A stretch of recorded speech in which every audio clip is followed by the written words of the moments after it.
Hello, hello. Wait. Hi Twitch. Also, Hello. MD, are our voices good and balanced and volume is good? Yes, I fixed it. I think. Hey. Hopefully. I mean, you watch our mods. You know Yeah. if the voices are off. Yeah. You're on your side. You're a professional, so Yeah. you get it right first time every time. Yeah, the best. Well, we're trying to do a new thing. We're trying to put like background music as we talk, Yeah. and then the broadcast would be even more like. No, that's not. I know not a my Gmail. few Oh, my people OneDrive. are using the Lorecast as sleeping. Really? Yeah. Like Pixelriff. Like Pixelriff's stream. Oh. Pixel Rest uses the Lorecast VODs to sleep to? What? No. His streams is like in the summer I always just fell asleep to a Pixelriff streaming like Empire Season 2. Because For me, it's he's just like talking about whatever in like with lo-fi in the background, and that's like perfect. And then British. And then British. British people. Oh, they make Hell you yeah, tired. British people. Let's go. No. I see how it is. I see how it is. No, I'm joking. I'm joking. Let me just switch screens. I feel bad that people can't see us in Minecraft. Well, they can't see us dance either then. I can see us. I mean, you can put the little us dancing in the corner. Although that might be Alright, very I can distracting. do that. Wait, should I do that? That might be a bit too distracting. I don't know. Also, Minecraft makes so you can have animated pictures with a texture pack now. So we can just have our guys Yeah, a dancing. picture. Like you don't even need like a Optifine or anything. You can just have it on a texture pack. Then we can have us dancing. Just as a picture. We should do that. Wait, what's the long? What is there like a maximum file size or like length? Because you could just put an entire like film in a. You just put like a TV episode on. It's like, I oh, think- you're watching TV, guys. I think there's like a file size on it. Ah, But honestly, have you seen the new Minecraft glitch that people have found where they can make like RGB fun illusions and stuff? I have no idea how it works, but it's something I've with not light. know. And like from a distance, like in Minecraft, from a distance, sometimes planks can like make some sort of pattern and stuff. People can do that with maps now, and they can make animated GIFs. Like if you just change positions and stuff. That's insane. Yeah, I have no idea how people do stuff like that. I have no idea either. I was just sitting at it, looking at it, and being like, yeah, I can do that.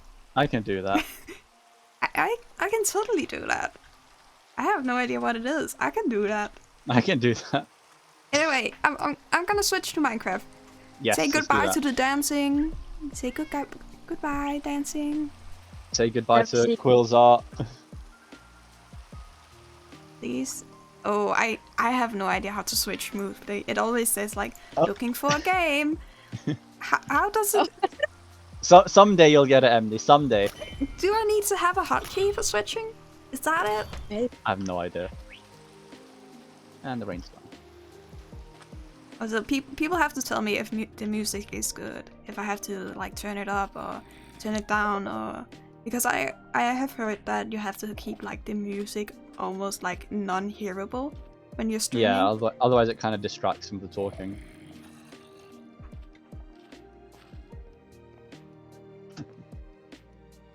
Alright, we got wait another like 2-3 minutes.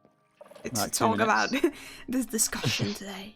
MD, do you want to show off your did you show off your oil spill? No, it wasn't here last week. wait. Oil No, spill. no. Show off your Last- oil spill. Last time, okay, The warships were here. Yeah. The oil spill wasn't. But Yeah. we weren't even at your base last week though, so no one's we, seen we your. weren't.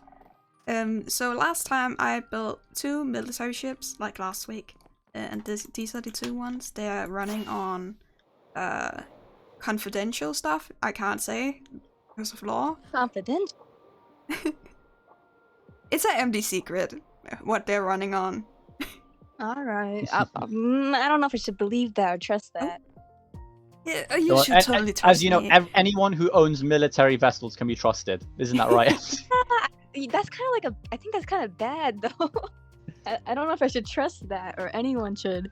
Yeah, I always trust MD as well. I mean, I don't have a choice, but I always trust MD. You do have a choice. Don't say that part. Oh, I mean, I wait. definitely have a choice, guys. I totally have a choice. But can you talk? Just try, get away. It's okay. But you can't say anything. Okay. This is my oil spill. It's beautiful, right? It just I like brings it, though. light It into looks- the world. Yeah. Look at the rainbow in the oil. It's gayer than you, Budgie. But Well, I'm that's not straight, hard. so yes. I'm straight. Of course it's gayer than me. But look at how beautiful it is. Don't everyone just want an oil spill at that base? You remember how like 2 weeks ago this was like an idyllic holiday like beach resort, Well, okay. Budgie, and now Budgie. there's yes. Okay, listen. I'm planning on putting like a airplane with like a message behind it up there where it says like "Welcome to the resort." Then like a rainbow in the background, out of glass. That Ideal leads place. into the oil spill. Ideal place. Yeah, it's brilliant. And you're gonna have a beached whale or a beached fish on that island over there. Yeah. I mean, So there's some consequences. I think you should wear like a mask when you live over there. right? wear In- wear a mask. Uh, Anyway, it's 10 past. Oh yeah. So do you want to it's get time. started? Okay. All right, th- MD, Wait, go. Say wait. say the opening words. You're in charge. Can I've I have a been TPH? We need someone to represent I don't- Sumi. Hang on, I don't have a. I have a get a totem. I think. Wait, yeah, I have totems on me. Okay, Actually, that's a totem. been renamed. that can work too. It's just I don't my have a cat. TB. I don't have a TB. I don't Okay, have a Sumi, TBH creature. You're my cat right now, okay? You're my cat in the left corner. You can. Okay, we have someone to represent Sumi. Okay, well, hi and welcome to the Lorecast. Today we're having another fan artist discussion. And fan about- fiction. All right. Yeah. I can't draw unless you count stick figures. So Yeah, but I mean, fanfiction are still art, but I yeah, mean, exactly. you still make that separation. Writing is an art form. Damn it. So we're Yeah. having another fan artist, fan works, fan fiction discussion about empires, and today we have invited Sumia, loves the sun, hello. and Rashi, who's demoted as guest. Yep. I've been demoted from co-host to guest. So hi guys. It's only temporary, but Hopefully. Oh. I will get my promotion back, MD. Right. I'll get my Yeah. promotion back. Right. Right. maybe by the end of the podcast. Okay. All right. We can get started. I mean, Who are you, Budgie? Explain. who am I? My name is Budgie. I'm a writer. I write fan fiction. I have been since March of last year. 18th of March when I posted my first fic. So 18th of March last year was when I officially became a fan fiction writer. And I've run for Empires mostly, and yeah, I've run continuously for about a year, and it's been great. I love it. Writing is fun. I can also draw stick figures. I'm also part of Juice Cult for some goddamn reason. I don't know. I still don't understand why I was invited, but yes. Diversity quotas. They need their cis het neurotypical guy. Oh. That's a joke, by the way, guys. That's a joke. great There- fishing spot. Let me just tell you. there is no diversity quota in Juice Cult. Probably. Sumia, how about you? Who are you? Explain yourself. I was a big fan of Empires when I first found it, and I've been writing fan fiction, trying to, since like September of last year. Ooh. I also like drawing, and I'm obsessed with Ollie and his lore. Ooh, we haven't had an Ollie Yeah. main yet. Have you? You haven't had an Ollie main yet on the Lorecast. You haven't, no. First Ollie main. Hello, Ollie Main. The first of many. The first of many. Yeah. I'm sure there's at least one other person out there. Well, I mean, we know, like, We know So- there's I mean, one like- other person. we know, I mean, Sala's, Oh, And also think there's Sal's Rasp. Yeah, Rasp as well. Yeah. There's a lot of Ollie mains. There's a lot of Ollie mains, but you're the but they're first one always invited the in the special Lorecast. ones. You're the special. You're the special Ollie main. Because you're the only one who's been on the Lorecast. Exactly. You can hold that above everyone else's head. So when Rafts is like, guys, Ollie is great, you can be like, I agree. I was also on the Lorecast before you, haha. In my opinion, it just gets blasted into everyone. All right, we can get started. I mean, we kind of already did initial introductions. Okay, Yeah. how did you get into Empires? Budgie. We're Alright. taking this order first. Budgie and then Sumia. Okay. All right. How did I get into Empires? So, back in, what was it? So this is like, kind of goes back to Last Life. So obviously I was watching Last Life. I mean, I watched Third Life as well, but Last Life's more relevant. So I was watching Last Life, and obviously Lizzie was in Last Life. So, and I was watching pretty much every perspective. And I was like, I really like Lizzie's videos, so I want to watch, see more of what she's doing. And yeah, so obviously I watched her Last Life perspective, and then I started watching her other content. So I started watching her Empires videos, and that also got me into Joel's stuff. I mean, Joel was in Third Life, but I don't know, for some reason. Oh yeah, because in Third Life I wasn't watching every perspective back then, so I wasn't watching Joel's perspective, but in Last Life I was. So I mean, Joel was also just chilling. Joel was also just chilling. Yeah, until like episode 5 or 6, he wasn't getting that involved with stuff. Yeah, so then obviously I got really into Lizzie and Joel's stuff, and obviously there was playing on Empires, so I started watching that. So I started watching Lizzie and Joel kind of midway through season 1. Although I started watching them from the beginning of their season. And then the finale happened, and I was like, so then I went to watch everyone's perspective for their finales, and then I went back and watched a couple, like, whole series from different people, from some of the other Empires guys, and I've been in the Empires fandom ever since. And it's great. It is. It is great. Yeah, that's pretty much it. Unless you want to start going like, oh, how did I get into Hermitcraft? I'll say it should be how I got back into Hermitcraft, because I used to watch Hermitcraft in like season 4 and 5 and stuff, and Etho was on it. Etho wasn't Spoiler, in... is it Evo? Yeah, but it's like, so it was, obviously I knew about Hermitcraft from Etho, but when Etho wasn't in season 6, or like he stopped, I think he stopped, I can't remember if he stopped early in season 5, but he wasn't in season 6.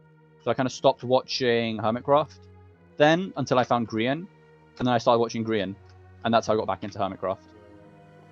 Like Hermitcraft properly, because when I was watching Etho back then, like season like 4, 5, whatever, I was only watching Etho, I wasn't watching anyone else.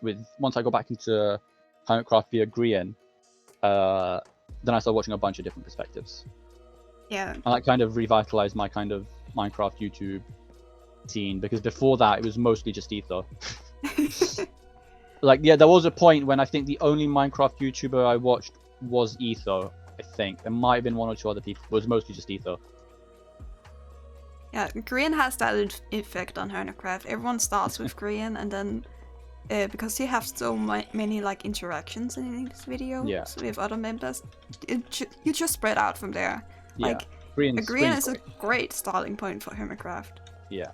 Also, one of the things that made me like really want to watch Grian was he had the Survive the Disaster series he did like years ago, and that was really, really fun. That's what made me like really like Grian, because I found him like funny and entertaining. So yeah. Survive anyway, the that's how. Disasters. Is that like a ripoff of the Roblox thing? I've got no idea. Maybe. I mean, this was a couple years ago. This was like, I've got 4 or 5 years ago at this point. This was before season 6, I think. Oh. Yeah. I know. So maybe I Roblox was used ripping to. off Grian. I have no idea. I used to watch Grian, Tortoise, and Sam Gladiator. So, I mean, that was also like a while ago. I have no idea, but Yeah. how about you? That's me. Sumia? How did you get into Empires? My reasoning is actually kind of similar to Bud's. It was during the summer of last year, and I was feeling very nostalgic, and I went to check out Lizzie's like YouTube, because I really liked her Base Invader stuff. And like Bud, I wanted to see what she was up to. So I checked out her stuff. Our Empire Season 2 running. And right then and there, I just decided to watch her first season in a couple of days and then continue with the second season. And hook, line, and sinker, and I was in. Oh, nice. That's pretty much it. I love the story of like people returning to like the Shadow Lady. I can't remember who, but someone else yet last time also had that story. Yeah, I mean, a lot of people have had it, honestly. Yeah, just returning to LD Shadow Lady. It's like, if we have guests on, there's usually at least one person that says that. She's so nostalgic. She is, yeah. I mean, I say she is. I only started watching her I mean, me too. a year and a but half ago. I love the So- returning stories of people. Like, I Yeah. just returned to watching Captain Sparkles too. Like, I was like a big fan of him when I was younger. Me too with Lizzie. I loved her maybe like what was like One Life stuff back then. It was like my favorite series at the time. Yeah, like when I started watching Lizzie, I actually started going backwards and watching older and older series. And I think I went back as far as One Life. She was in 2 One Lives, I think. Went back to the first one she did, like working backwards chronologically. So I watched, both of her One Lives, Kingdom Craft. Kingdom Craft. That was Kingdom Craft and X Life as well. yeah. I should probably keep going back further, but I don't have time anymore. There's so much stuff I need to keep up with, and then my writing, and then playing Minecraft here. The and- military. Not yet. Eventually, though. You'll just be watching LD Shadow Lady in the military. Perfect. Yeah, exactly. In like, I'll be in the Air Force, and it's like Etho and Lizzie, and then that's it. Yeah. Who are you? Who? Oh no. Anyway, Attack! ignoring the invisible person. Okay, I'll ignore it. Next question is. No, Well, I guess- no. You're the guest. I'm asking the Oh, questions. right. Man, Bud, you got I whatever. forgot. I got Okay, demoted. Yeah, demoted. So we're starting with the fan art thing. So, when did you start drawing? I noticed like a common question when you like ask artists, but like when did you start taking like art seriously and you wanted to like make something of it? Yeah. Why and when? Sumi, it's your turn. I'm not a fan artist. Like I said, I just draw No, stick figures. The whole fan art questions, they're all you. Okay, sorry. That's all right. Order, and I was just waiting. Yeah. Okay. I started drawing stick figures since I was a small child, and I've never improved. All right, Sumi, your turn. Okay. I think I started taking art seriously maybe in like middle school, 6th or 7th grade, before the pandemic. And I don't know. I really like drawing, and I wanted to get better. Like, I watched YouTube tutorials on YouTube all the time. And yeah, I just really liked art growing. Nice. MD, next question. Oh, sorry. You gotta keep the flow going. It's all on you. Falling down again. Okay. Myself What out was of your this. first Empire's art? It's I don't like looking back on it because I don't really like how it looks anymore. But it was to a Tumblr ass, like a Tumblr, like Empire's Tumblr thing, Mm. and it was like Ollie sitting deranged in a Hawaiian shirt. Did you want to bring that up on screen? And guys, if you're Oh, in wait. the Discord, you gotta remember you gotta look on. I prepared everything Switch. except that. Great job, MD. Yeah, you gotta make sure you're looking at stream to see the thing. Okay, is that the? I mean, you gave them all titles. Thank you. Yeah. It was drawn on like MS Paint because at the time I'd kind of given up on like drawing traditionally, and I wasn't really good at drawing digitally either. So it was just a spare time doodle. MD, you gotta bring up on screen. Like, I'm ready. But yeah, I meant Speed to. and I haste, think I was- MD. It's up on screen. There we go. Make it bigger. Professional. Okay, bigger. Bigger. the proportions look off now, but it's just it was my first like kind of like fan of Ollie too, and I remember being so excited when I found out he was joining. So. Ta-da! It's so good. Nah. It's great. Like I also started I think with like drawing on MS Paint. Like Yeah. I'm so happy there's like layers now in MS Paint though, because like I can actually try to use Oh them. my god, you need to discuss that with Budgie. It's so funny as well. Like the way it works. Yeah. I'm not sure entirely how it works, but I think the way it works is basically if you stuff this on like the active layer, it's like in Paint normally, and the inactive layers are basically just kind of placed on your screen, which means Kinda like if you like change tabs to go to a different tab, these inactive layers are still on your screen because it's not technically in MS Paint. No, It's that so... would be a nightmare for me. Also, the only other annoying thing is because there's like the inactive layers are laid on top of your screen. That means the active layer is always at the back. Oh. Yeah, so you kind of got to, if you want to like work with stuff, you got to kind of hide the inactive layers. But it's better than nothing. It's like the creator said, it's meant to be janky. It's not meant to be.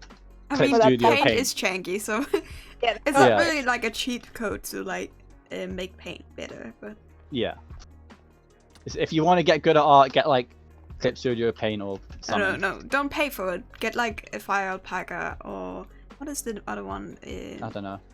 I can't remember the other one. Something M. Media Paint?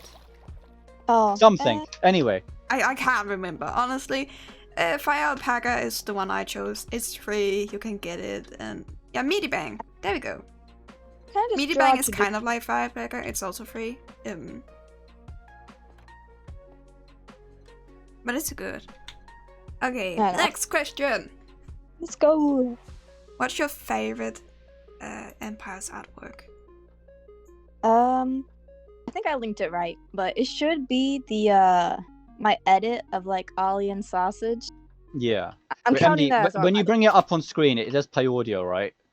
It should. You can mute it. It's fine. No, I mean like, does it just bring, like when MD plays it on stream? Can let us test it. Already full of you. Can you hear it? Go. What is it? What's loud? Okay, people can hear it. But yeah, I'm counting it as art because I spent like a while on it, and it's still one of my favorite things ever. Wrong, my dear. You know nothing about me. You've known me only 3 weeks. 3 weeks. I'm gonna adjust the audio so we actually can hear it. And then we can watch it together. Full screen. Wait, people can't see it in full screen. Never mind then, not full screen. You just have to live with it being small. And being out of screen because I'm professional. Okay, this time, play the whole thing and we don't talk over it. Okay. Okay, wait. I'm gonna set it from the beginning. And then? Oh? I'm doing something? I have like a delay on your stream. People, be quiet now. I'm starting from the beginning, okay? Okay, so I love you. You may as well take my heart, Catherine. It's already full of you. Please go. What is it? What's wrong, my dear? You know nothing about me. You've known me only 3 weeks. 3 weeks?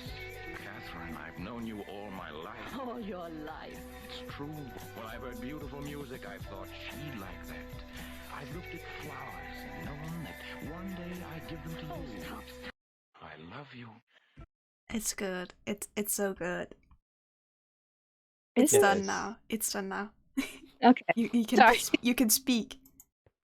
Yay! I can't get rid of it on my screen though. Oh no. Maybe just close the tab or something. Twitter, please let me be. Okay, I did it. Yay! It's so good. Oh, it is, by the way, both Sausage and Ollie liked it, so that's like the biggest accomplishment I've ever got. Do you want to explain the story behind it, or?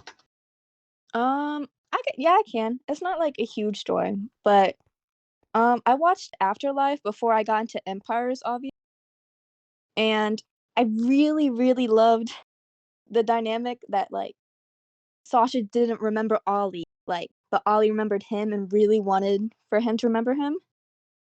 And I don't know. I fell in love with the dynamic, and this was around Christmas time, and I'd recently formed like headcanon that they're in a queer platonic relationship. And I don't know. I'd edited it before, like badly in some previous fandoms, and I just said screw it and spent like maybe 3 or 2 days on it. That's so great. I Yeah. wish I could make edits. It always looks so fun and great. It's honestly, yeah. I just love watching edits. Yeah, I love watching them, but for some reason, the idea of like what to do for one never comes into my head. So like, I don't know. I have like Maybe the it's because opposite. I don't watch enough, like listen to enough like audio clips or something, Yeah. or just Well, yeah. I'm on TikTok a lot, so I get most of my stuff on there. Yeah, that probably helps. It does. Yeah, I don't use But- TikTok, so I probably shouldn't. It's kind of bad for me, but it's a habit. So yeah. All right. Next do you wanna ask- question. Next question. Okay, next question is more like a suggestion of the other artworks you want to show off. I mean, I can pull them up. Yeah. Other works you want to show off? I listed 2, so I think either one should be fine. I mean, And you can I'll show show both of off them. both of them. Yeah. I don't really mind. You can just show off one you want. I like both of them, so. And we have time. I It's just fine. pulled up Joey. I was so proud of myself when I drew. He's slaying. He's so slaying in your picture. The dress. I wish they wore dresses more often, you know? Like, Yeah. let me draw more men in dresses to work on myself, you know? Mm. I mean, you can also Yeah, like- just interpret them to have dresses on You the can just time. Yeah. People have done that. I lack creativity, so I need someone to give me a dress so I can work with it. Yeah, I get that. Yeah, I really like the shading on it as well, because this is all done by pencils, not digital. Mm-hmm. Yeah, Yeah. I don't know. I'm just looking at it on your screen, and it's. I spent like I think one arm kind of looks weird, but I was really happy when I finished it, so I think it's fine. Yeah, it's good. It's good. I like it a lot. I love pencil work now. I gave up like all my pencil skills to draw digitally. So I have no idea how to use pencil anymore. So I'm just like looking at this being like, whoa, I can't do that. I've never really been too good at digital art. Like I'll pop off every there and then, but it's really hard for me to get it. And so I just always fall back on tradition, and it accepts me sometimes. So I don't know. Yeah.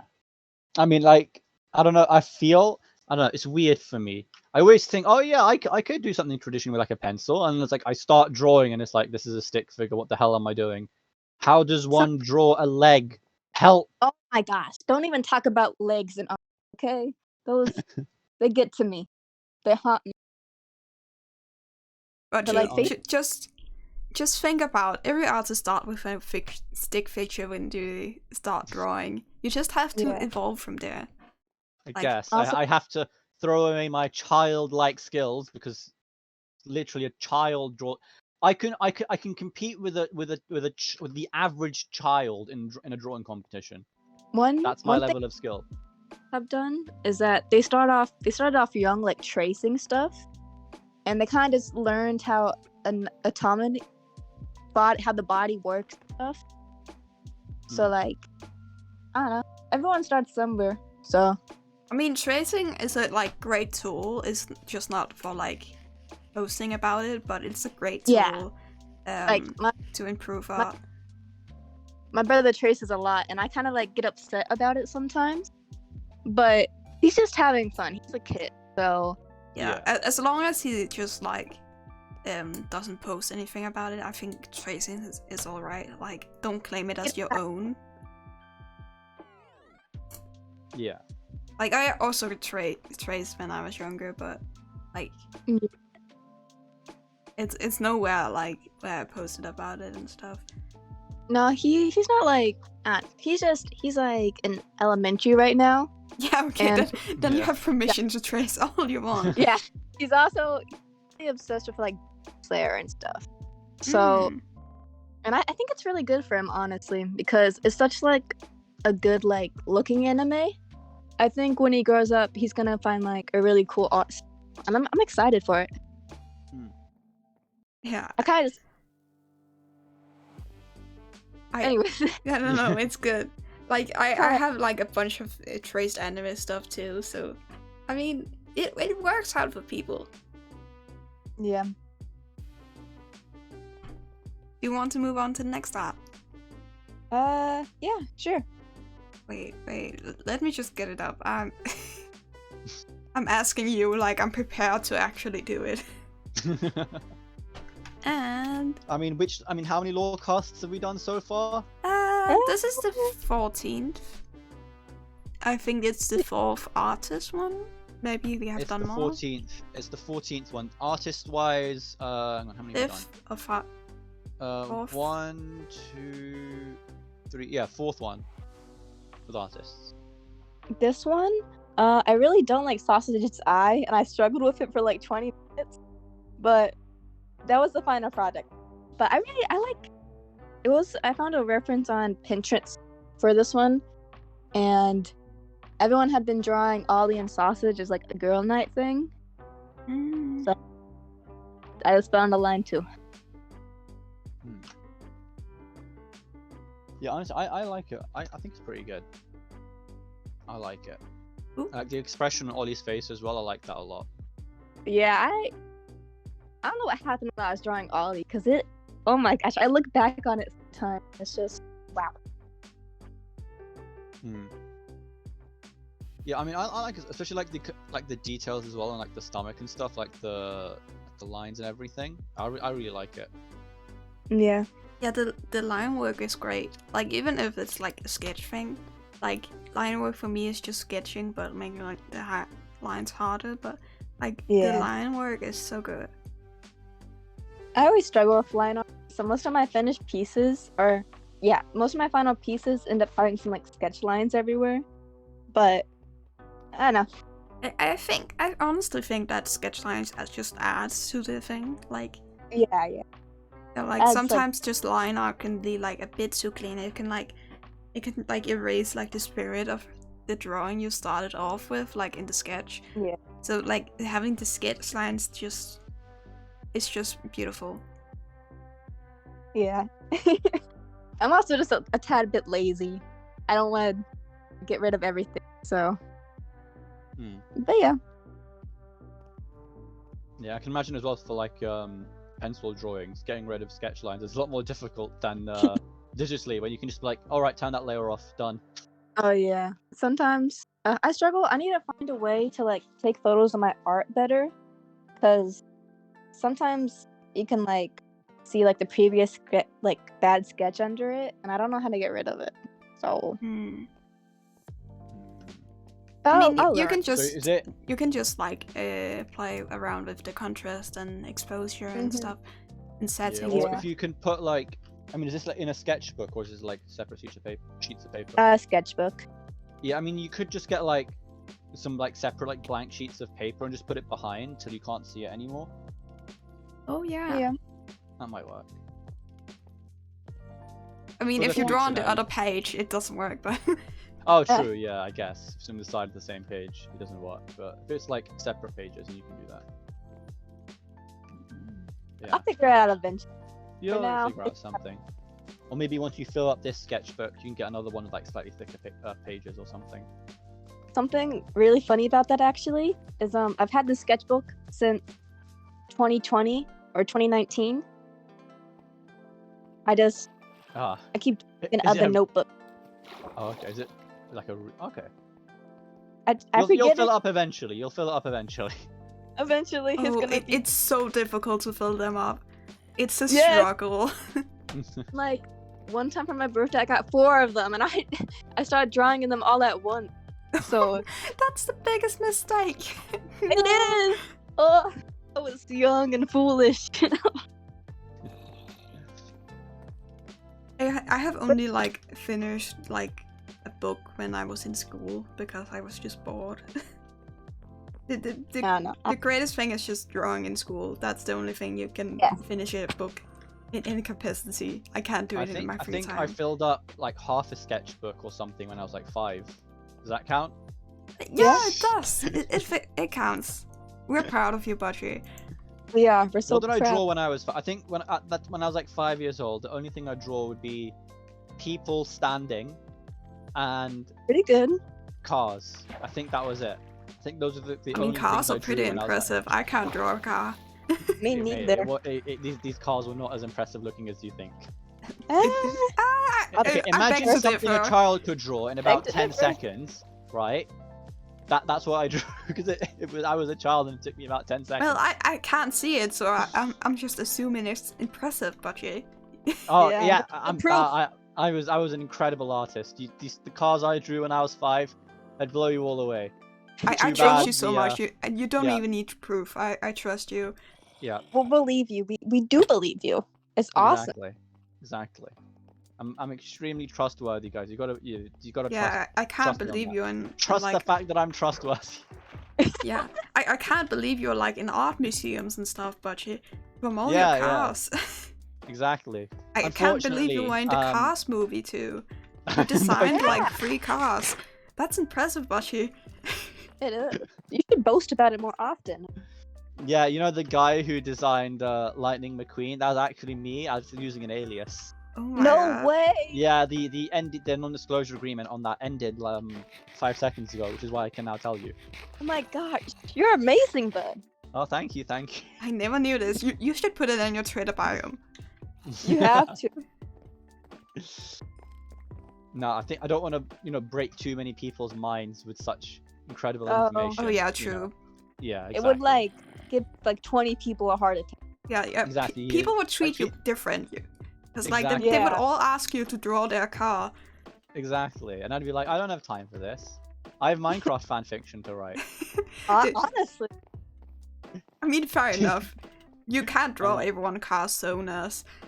Carsona. Isn't that what Cars movie is? Isn't it like just car sonas for them, like I mean, voice I actors? guess. Also, Muggins asked me to say something, so I'm gonna say it. Ciao. Were you also the voice actor? Oh my god. Yeah, I was Was definitely the Lightning voice McQueen actor. British? Lightning McQueen was British the whole time. No, actually, I don't know if I can watch Cars anymore. You can't watch Cars in the same light knowing it was me the whole time. And when did No, Cars I mean, come I out, have actually? never watched Cars. It could be Budgie who's What? voice acting. I didn't grow up with it. Okay. I I watched- It was released Cool. 9th of June 2006. So yeah, like I guess the voice acting was probably being recorded in like 2005. So yeah, like 5-year-old me. yeah, who was also like drawing cars and stuff. Yeah, Exactly. perfect match. But she is Owen Wilson. Oh, wait. Is Larry. Yeah. Anyway, my ability to draw and voice act in the film Cars is unparalleled, and you should all treat me as a god for it. There we go. Okay, we have no choice. I guess we You have no to. choice. Exactly. Zoom. All this oil that's been spilt here, Oh no. like, No. right? No way. Did you take part in the oil spill, Budgie? No, right. You see, in the film Cars, you might not know there's actually live action film What? behind the scenes thing. So all this oil here, right? Obviously, like this would be just like 2% of the oil budget and all the oil burned in all the vehicles. Does from the car suits film. exist like fursuits, but for the Cars movie? Car suits? This is wow. I didn't I mean, there realize. were those like We're learning so Transformers much today.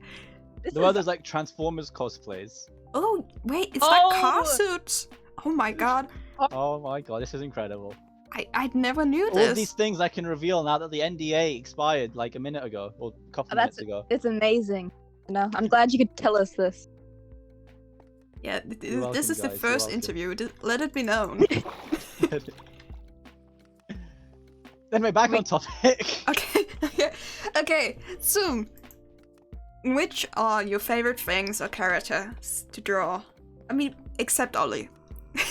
Oh, well. Oh, well, my answer was Sausage and Ollie, obviously. Yeah. But I drew Gem like once, but never posted it like a long time ago, and she's really fun to draw. Like her like sun goddess vibes or whatever. That is. Gem's Yeah. great. Oh my god, So- that was sync. This is impressive fishing, by the way. I know this is off topic, but like they catch the fish at the same time. Really? Oh, You say the as they secret- don't catch the fish at the same time. Also, this is empty property. You don't have permission to fish here, so you have to hand them all over to me so I can start my fishing business and sell oil-filled fish. Yeah. Like, it's good. It's good. Okay, you're gonna enjoy it. Anyway, I think Joey would be more fun to draw if I could like just remember how to do his hair every time. But I kind of suck at hair. yeah, Like- hair that goes up and all different ways. It's just so difficult. Like in Joey's newest video where he's like, I'm gonna change my Minecraft skin. Like the Minecraft Oh. skin artists are struggling with the hair too. No Oh, I one have- got it right. I haven't watched Joey's latest episode yet. And not the latest episode, but he posted like a video where he's like, Oh, right. things are going to change, and then he was like, Oh, okay. I'm gonna get a new Minecraft skin, and then he commissioned like 5 artists, and no one got like the skin correct, and Joey was like, ah. Oh no. Well, Oh no. Oh my gosh. But yeah, hair is just, it's difficult, you know? I can't, if it's not from the front facing perspective, I struggle. So true. The only I mean- reason why I like somewhat know how to draw like hair upwards is because of Hetalia. That's a bit embarrassing.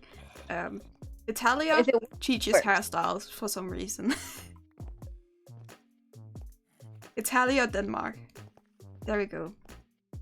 I have no idea if you know what I'm talking about, but No, I'm some sorry. people know. Some people know. I've got Italia, no idea. Denmark. He's got the hair. Bald spot. Where's the Yeah, bald but- spot?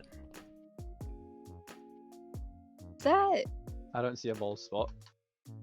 I Oh, don't Emily, this is a whole. There's definitely a massive bald spot right in the middle of your top of your head. Oh my god, I can't see it. Where is it? You just have to trust me. It's definitely there. I'm definitely not Oh making my god, that up. I'm going old. Yeah. I mean, Man, like- Is it you- because I'm eating oral? probably. I mean, you joke about that, right? I'm probably gonna like in IRL. I'm probably gonna go bald quite early. Oh no. Yeah, I know. Like my hair, like I'm 22, and the hair on the top of my head is already like noticeably thinner than on the sides. Oh my. Can Yeah, I and, like- slap the top of the head when you shave? It's not bald yet. Can and, someone draw a bald budgie? No. And whatchamacallit? Like my dad, I was talking about it with my dad like a couple months ago. Like he said he started noticing his hair was going thin on top of his head in like his mid-20s, and he was like bald by his like mid to late 30s. So Oh, that's so soon. yeah. So I'm in like 10 years or 10, 15 years, I'm probably gonna be bald by my mid-30s. Okay, Anyway. you're just gonna strive to look like Fit MC, okay?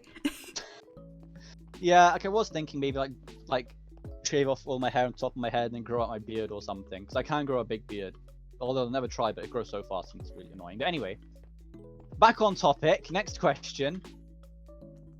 Was there anything like Sumi? Wait, no, Emily, you have to ask the question. Oh, wait. I've been Okay. demoted. What are your least favorite thing to draw? Oh, okay. You can probably see it in the art. Hands, I give up. I can like in art class I drew hands for like an ASL project, American Sign Language project. and I think they look decent. But when it comes to like characters, like their small hands, I can't do it, so I end up drawing Blob.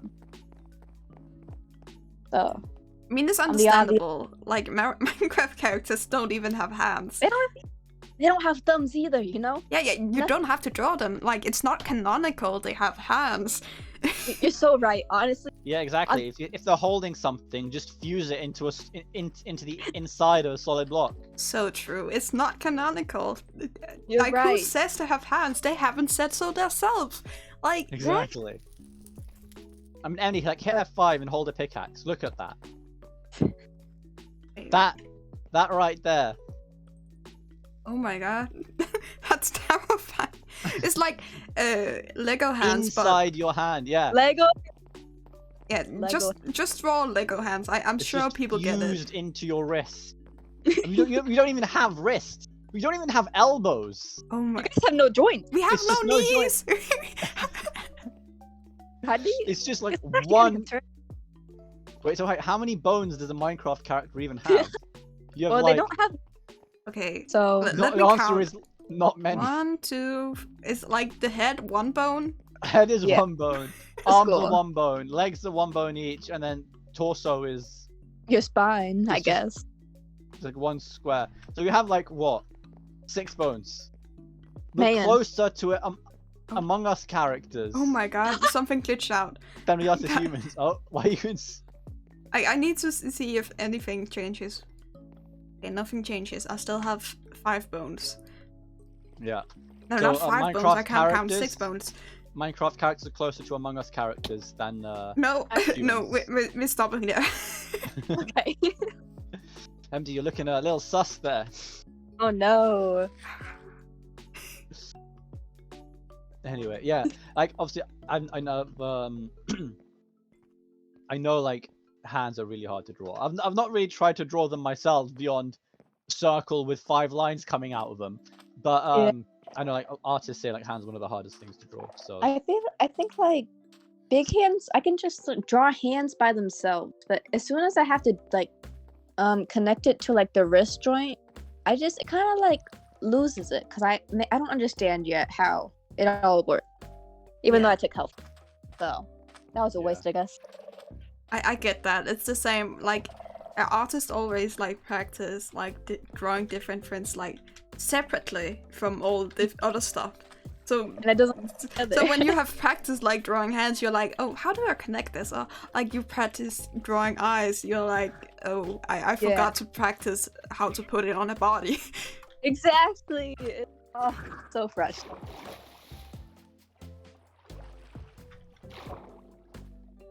Do you have like any preparation or music? How do you set yourself to draw? I feel like I'm a typical artist. I'll put on like an essay video or just some like yeah. music. And usually I'll look for like a reference on Pinterest. But sometimes if I'm feeling like really in the mood, I'll just straight up just start drawing. okay, yeah. so like how much like planning do you do? Like kind of like before you even start sketching, do you like look at references, or do you just like kind of go straight into it, or what? My drawing process, I'm like sitting at the computer so I can pull up Pinterest, and I'll have my sketchbook open and kind of like the idea of what character I want to draw, and then it's just a matter of fact of like finding the reference I kind of have in mind. So like sometimes I'll spend too much time on Pinterest just scrolling because I can't find what I want. I get that. Like you want something specific. Like at that point, you just have to like take a picture of it yourself. But Yeah, sometimes I'll do my own posing. Sometimes I ask my mom to help me take photos of myself to make sure it looks right. But yeah, that's genius. I need to talk to someone to take photos. Yeah, it's helpful, honestly. I mean, if you need me to model, MD, I'm a great model. Yeah, I we know modeled that for from your E1. fan fictions. I modeled for E once as well, so I have experience of taking a selfie with my hand in a specific position. Yeah. I'm afraid it's gonna be like Pinterest, like Budgie.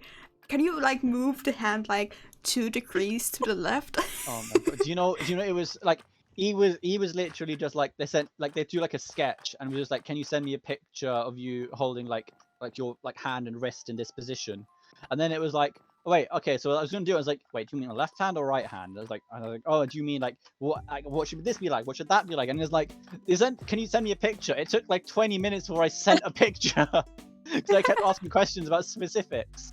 Well, you really do need the specifics though. So Yeah, exactly. That's why I asked him. Because like if it's from the wrong angle, you're screwed. Yeah. I don't really have that much preparation though. I usually I feel like, yeah, I want to draw today, and then I sit down and I go draw. Mm.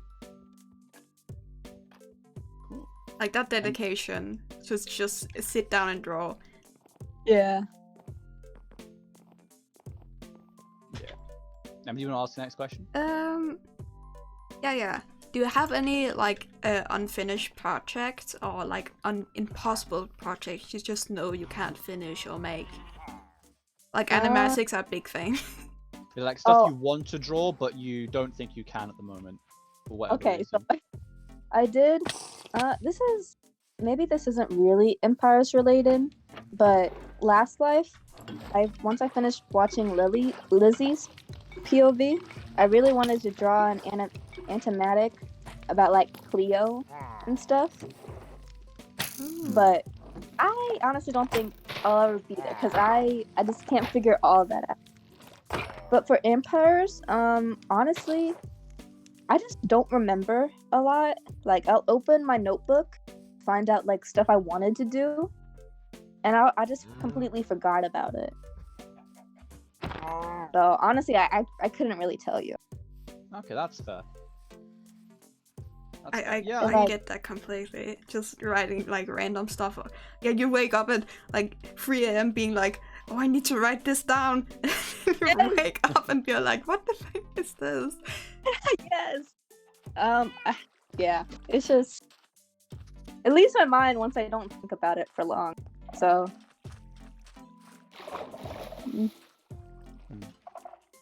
Yeah, I mean, I don't. I mean, with writing, I guess I'm going to be talking about it in my writing anyway. But like, I guess it's like when maybe I should save this for when I'm talking. Screw it. I'll say it now. Like when I feel like, especially like when I started, like my scale, like the kind of like what I could accomplish, like in my head. Like what I wanted to do and what I could do didn't really match. Like what I wanted to do was always like way bigger than what I could do. So that kind of, I don't know. It basically meant that I started stuff and I never finished it. Obviously now I've got a better idea of what I can do, what I can do and what I want to do, and like better idea of my time, how I can spend it. But yeah, I get that. It's. I think I'm still like on the learning path to like figuring out just what I can do and if it's just gonna burn me out or whatever. Because it's a roller coaster at the moment. I think like with me as well, something that helps is I don't really like write an idea unless it really, really resonates with me. So I don't generally think every little story that comes in my head needs to be written out. Like most like ideas, they'll remain just like kind of vague ideas that I don't commit to. Yeah, I do the same, and I post on Twitter about it. I'm like, oh my gosh, what if this and this happened? And then I won't ever write about it. Yeah, because it's just a cool idea. I don't really know like a full thick.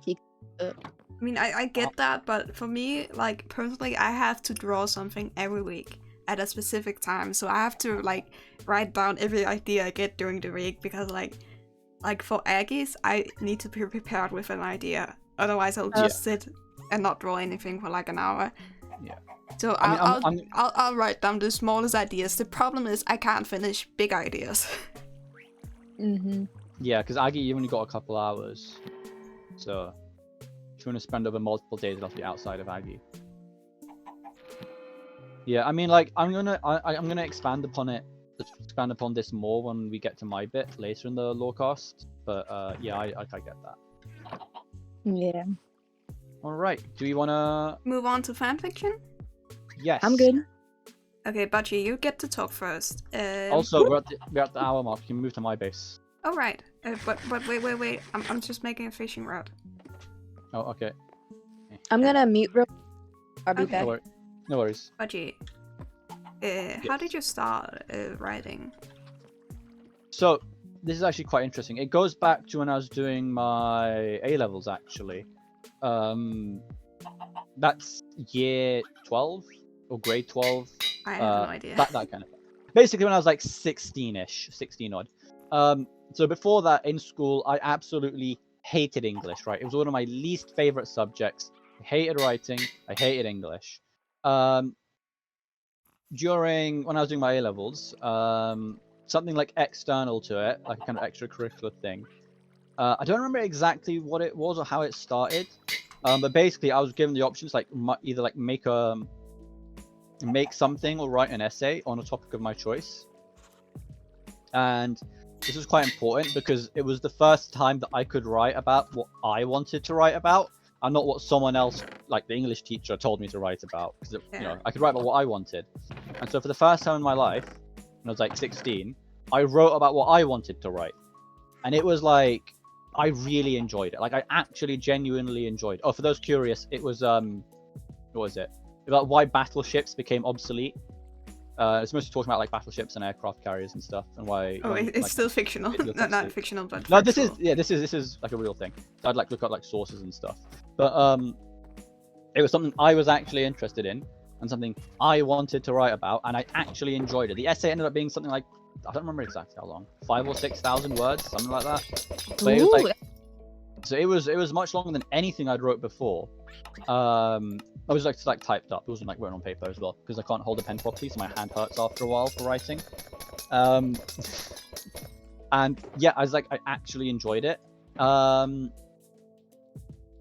After that, obviously, I was a brony at the time. I was watching My Little Pony, and I'd read a lot of MLP fanfics, and I had ideas to stuff to write, and I started writing stuff. I never ended up publishing anything though. These were like when I was saying a bit earlier about ideas that were too big for me to actually do. All the problem is that all my ideas back then, they were all like full length novel stuff. Like when the first fan fiction you want to write is a full length novel that's hundreds of thousands of words, that's not a recipe for success, honestly. And there were a couple ideas. I'm gonna hop on the boat with you. There were a couple ideas I had. So like the first one, I think I ended up writing about. Oh, also another problem was that I didn't want to be one of those authors that started writing a story halfway through and then didn't stop uploading. So I was like, I'm gonna write the whole thing before I upload a single chapter. And bear in mind, this was gonna be hundreds of thousands of words. Yeah, I got about 15,000 words in before I gave up. That's so much. I mean, I say gave up. It was more kind of just lost motivation for it. I mean, for your first fan fiction, that's so much. Yeah, and then there were some other ideas as well that I kind of I started writing as well, but then lost the motivation for. And these were all longer things as well. Like one of them was a bit shorter. It might have ended up close to the 100k mark. And the third idea I had was like hundreds of thousands. Basically, it was a bit too long. I never ended up publishing anything. Oh, did you get rid of Etho? No. I got rid of the Etho, yes. No. How could you? Maybe let's chill in Mighty General's house, and then whatchamacallit? Yeah. So then I didn't write much after that until So then I kind of like fell out of the MLP fan. I just kind of lost interest in it after a couple of years. And then later I got into like Empires, obviously. And it's like there were some ideas in my head that I never really wrote about. And then, yeah, there were some ideas in my head that I never really wrote about. They were always interested in me. And then one day I was on Twitter talking to one of the an artist I follow, and I think their name is Quentin Spade. I think currently they're doing QSMP stuff. So Oh yeah. yeah, and so I was talking about some stuff, and they were like talking about an idea I had, and they were like, "Oh, drop the fan fiction." I was like, "Oh, it's not a fan fiction. Thingamajig. It's not a fan fiction that I read. It's my idea that I thought about writing but never really did." And was like, "I can write it for you if you want," because like this was actually a short one. This was like a one shot. It wasn't a full length novel. So I actually had a chance to finish it, and then obviously I wrote it and published it, and yeah, that's how it started for me. That's how I started writing. So it started back when I was doing my A levels, and here I am now.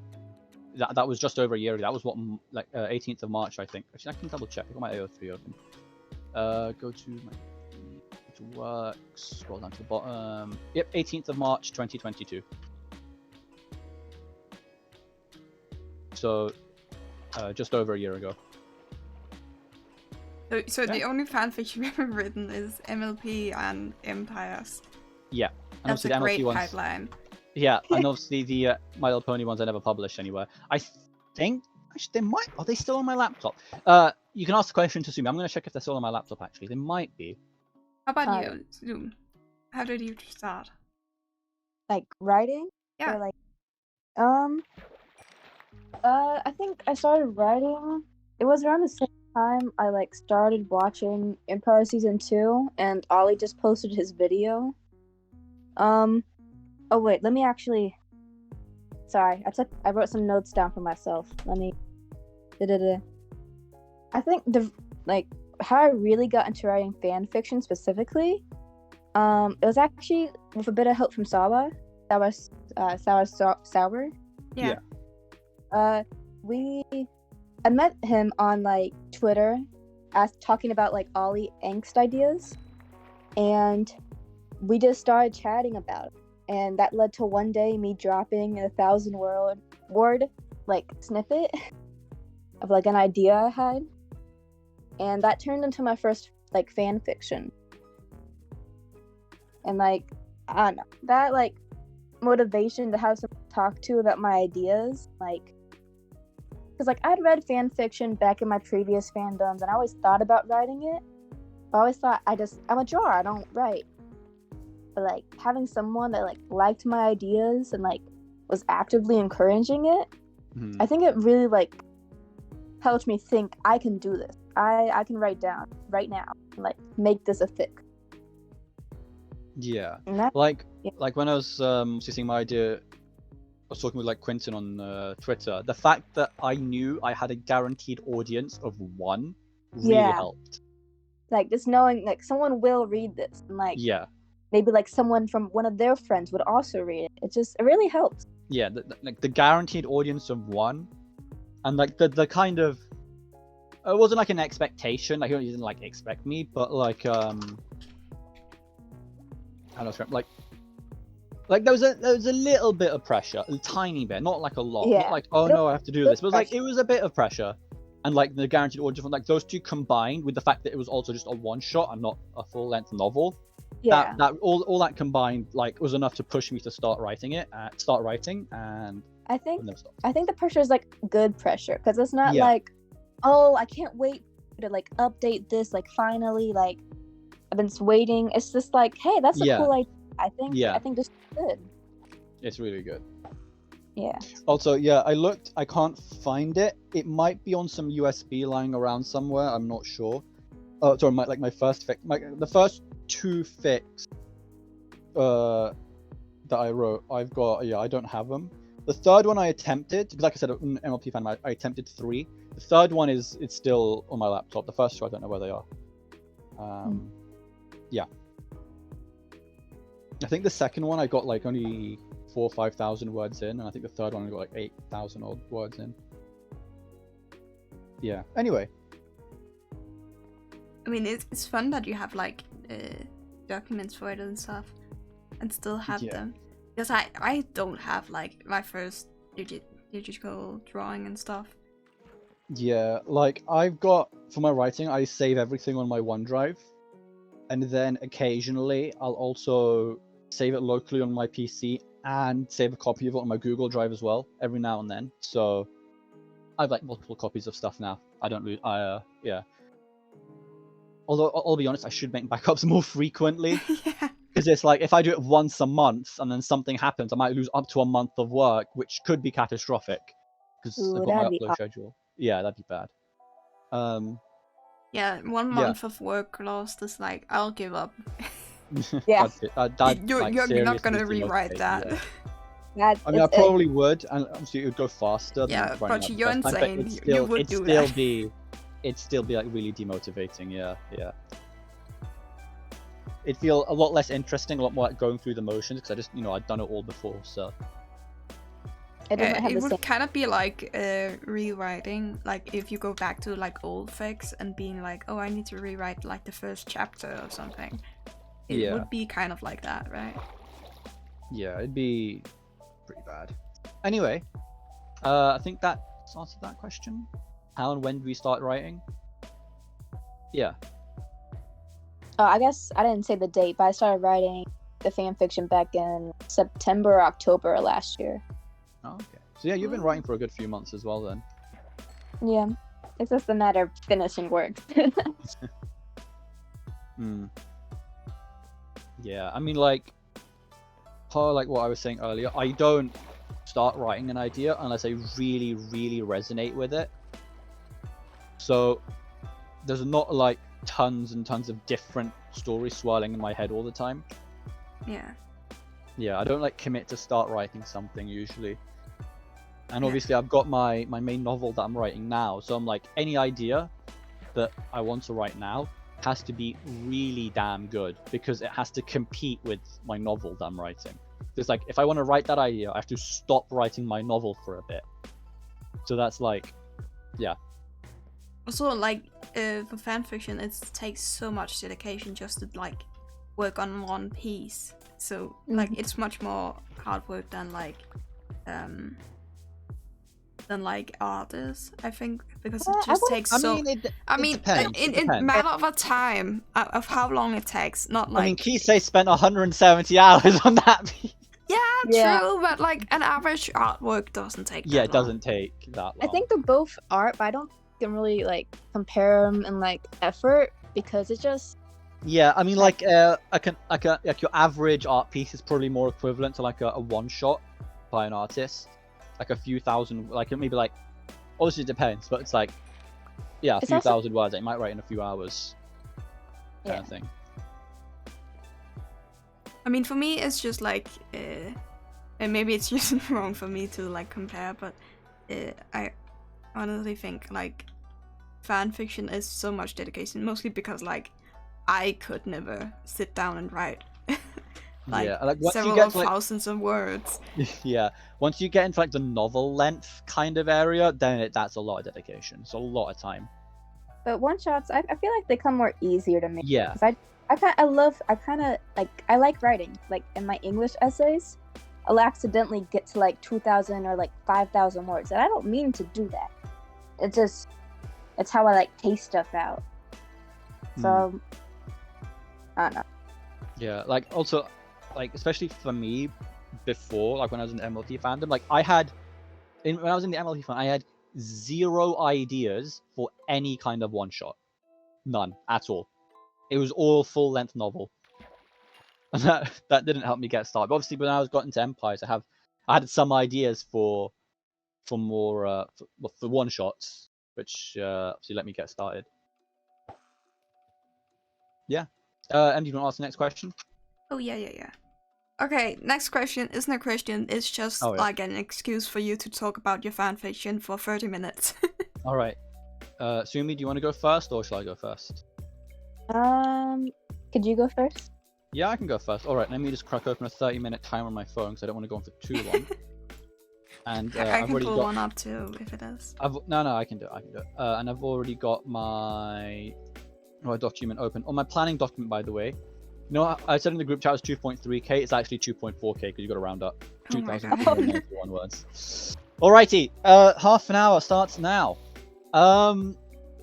Yeah, so I guess we can start with my first fic, which is also part of my big series after the end of an Empires.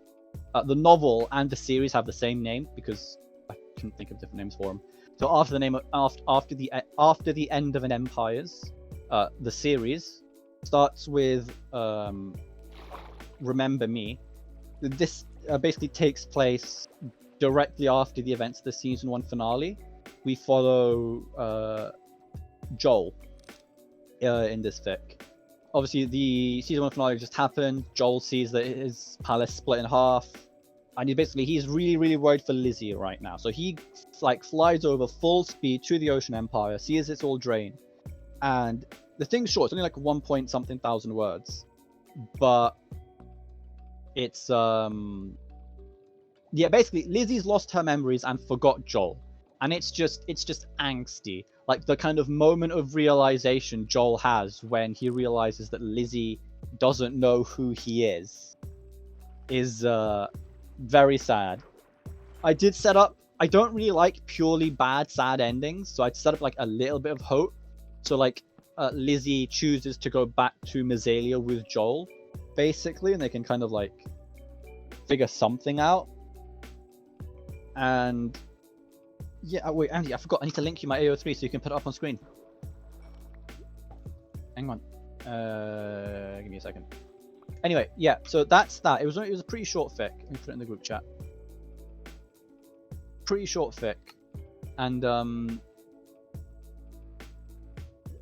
yeah, that was pretty much that. It was like sad and angsty, but I liked it a lot. Then we've got next on the list in the series was To Save Those Close to One's Heart. So this was longer. This was 26,000 words long. When I started, I thought, I might be about 10,000. No, 26,000, and over 2.5 times as long as I thought it would initially. So this was a different take on Gem's finale. So in this case, what's supposed to happen was the Grimlands blows up, and instead of Whip coming to the Crystal Cliffs, Gem goes to the Grimlands to try and find Whip because, you know, giant explosion at Whip's empire, and you know she's really worried for him. And obviously the Grimlands is just a giant crater, and yeah, this was also quite, I wouldn't say action. It's not like an action fic or anything, but it's got some action elements in it later on. So the idea here is Gem's trying to find Whip, and I also decided that Gem's like trying to learn soul magic in this fic. So it's like after the events of like Zornoth and like her soul being like frozen and stuff. After that was happened, Gem basically decides, all right, maybe I should try learning soul magic so that stuff like this, like I can protect me and like my friends from stuff like this in the future. And then I'd be like, this is just like a few months before the finale when she starts to learn. And it's like, I could just say soul magic's extremely difficult. It takes like a decade to master or even longer to master. So I've actually been doing it for a few months. She's still very much a novice. So what ends up happening is Gem, obviously, you know, it's a giant crater, there's a huge ruin, debris strewn everywhere from the Grimlands explosion, and Gem wants to find Whip. So what she ends up doing is ends up being quite reckless because she's panicking and like worried so much, and ends up basically kind of jerry-rigging together a soul spell to try and like connect her soul to Whip so that she can find him. And let's just say she messes up a little bit and makes it, and that damages her soul. And I realized as I was writing that I was basically setting myself up for a sequel, because like in the rest of that story, Gem had to be mostly fine just so the rest of the story could happen. But it's like I basically set myself up for a sequel even though I didn't have any plan for one at the time. But I was like, all right, if I don't write a sequel, it's fine. I'll just leave it as is, leave it open-ended, like what happens to Gem. I won't say anything because I wouldn't know what to write. So I write the rest of the fic. So Jem finds Fwit. He's terribly injured. Realizes that the only person who can save him is Catherine, because Catherine has, skill with her potions. And yeah, so they go over to the Overgrown. Obviously, Jem sees that the Overgrown is burning, and needs to. Basically, Catherine's not in a good position either, because the Overgrown's burning, and they go to basically like a potion lab where Catherine will experiment to make like better potions and stuff, and they basically Catherine nearly dies trying to get ingredients from her main storage room, like running through a fire basically, and in the end, well, the Overgrown burns to the ground, but all three of them survive and are okay physically. Mentally, trauma, but who doesn't love a good bit of trauma? And yeah, that's kind of how the story ends, with them kind of deciding, all right, now we have to, how everyone went to spawn in the season 1 finale? Basically, everyone decides, okay, let's go to spawn now. Next, we have the big piece, the biggest one. I don't know if I'd call it my magnum opus, because it's not done yet. No, it's your MLP. My MLP thing that I've never finished is not my magnum opus. It is, though, yeah. That I've never published and is never going to be finished, sure. Also, Sumi, if you want to comment on stuff I'm saying or ask questions, you totally can, by the way. Yeah, I just muted because I had to go get cake. Oh, okay. I've just been listening. It's nice. Okay, thank you. Yeah, so After the Inevitable Empires, the name of the series and another name of my novel. When I started writing it, I thought, it might be 100,000 words it'll end up at. Currently, as we speak, it's sitting at 108k words, and it's not even halfway done. You're You're insane. I'm kind of guesstimating it's going to be like 250 to 300k That's amazing. words. So we'll see. I actually started writing it I started working on it 11 months ago. I think I published my first chapter on the 18th of June last year. Hang on, let me check. Chapter index. But do you know if you have the longest fanfiction on No, I Empires don't. on AO3? No, I definitely don't. I checked. Really? I think I'm 19th or 18th. Actually, I can check. I mean, you're racing close. You just have to continue for another few months, then you'll be top 1. I can hang on. Sort by word count. Then the longest that's tagged is 277,000. Oh my god. And it's also currently incomplete. Although it was last updated in 2021, so it's not going to get another update. Yeah. But So you could be. get first place. Maybe. Currently, I'm. I can check. Oh wait. So that's first, second, third, fourth, fifth, sixth, seventh, 8th, 9th, 10th, 11th, 12th, 13th, 14th, 15th, 16th. I'm currently the 16th longest. Cool. Yeah. Yeah, so I'm currently guesstimating it'll end up between 250 to 300k. We'll see. Oh, you'll get first place. There's no way you're not getting first place then. You deserve it too, man. I know it isn't a race, but you're winning. I'm winning. I'm catching up.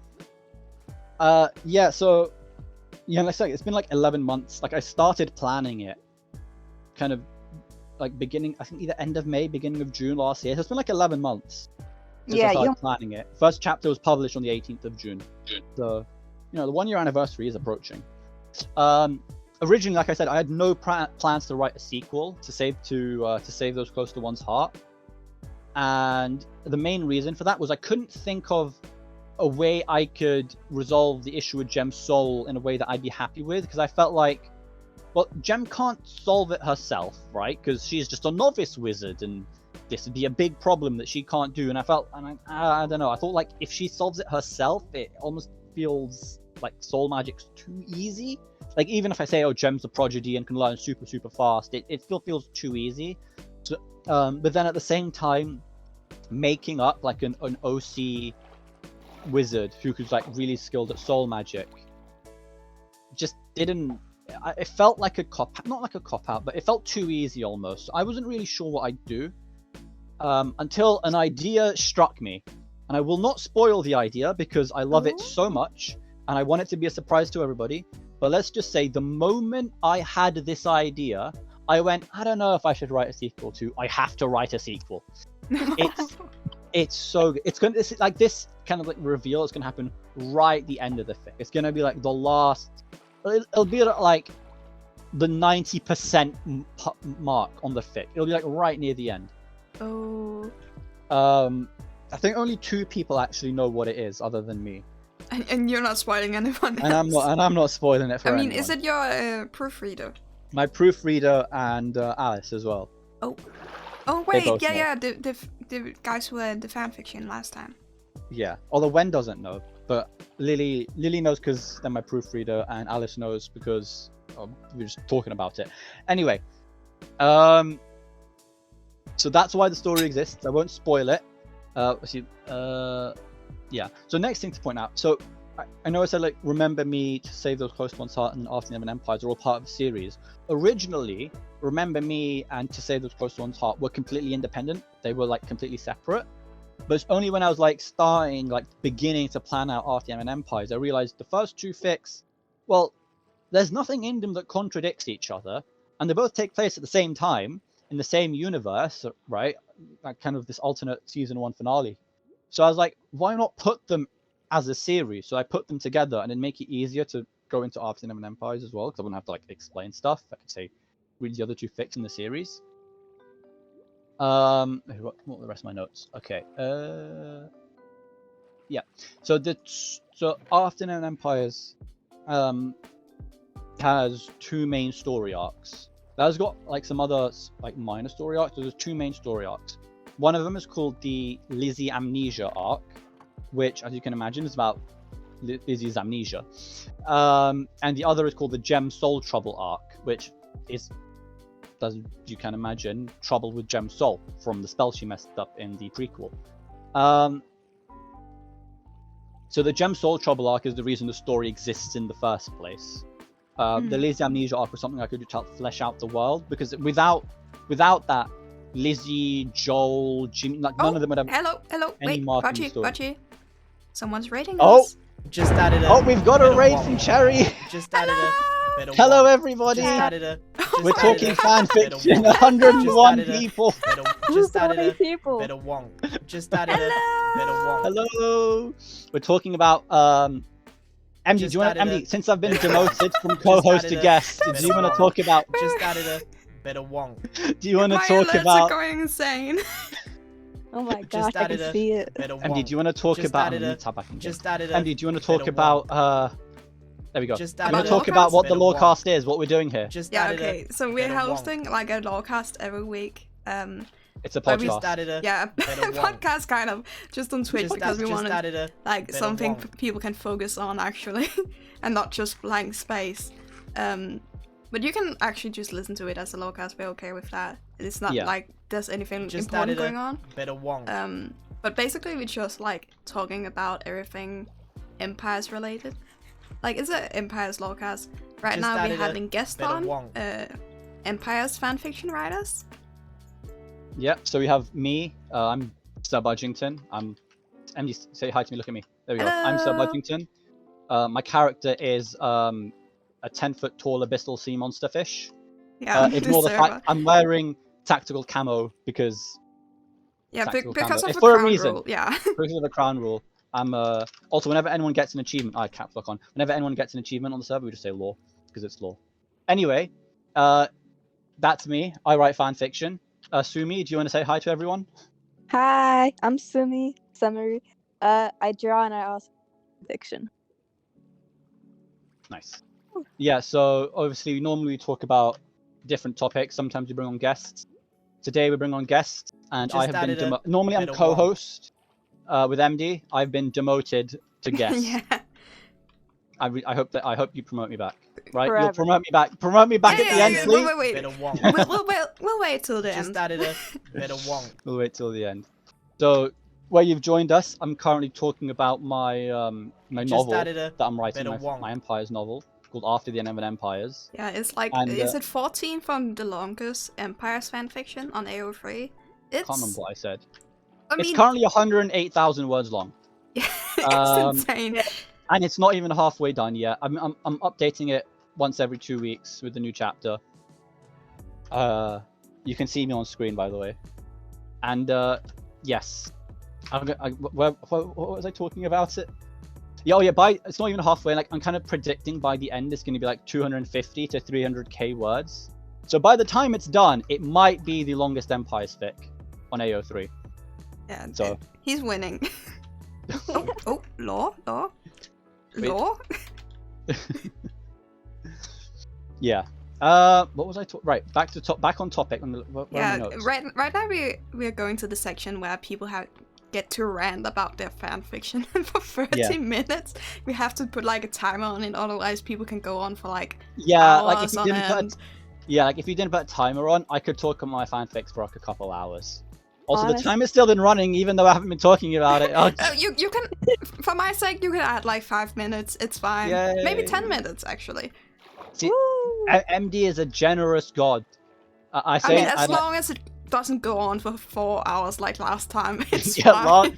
Last week we brought on 3 guests. We brought on Alice, aka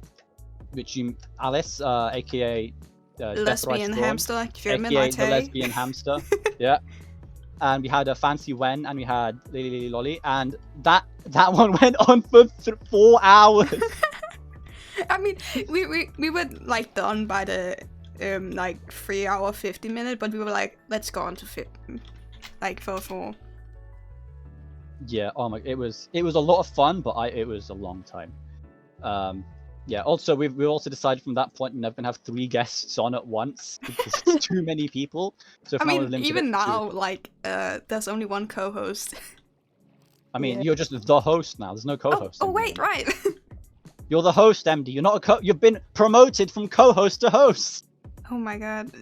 Thank you, thank you. Thank you to whoever made that possible. You made that possible, and you demoted me. Oh right. You demoted me and promoted yourself. I see how it is. Budgie, do you want to go on? Wait, 16th Days is in chat as well. Hi.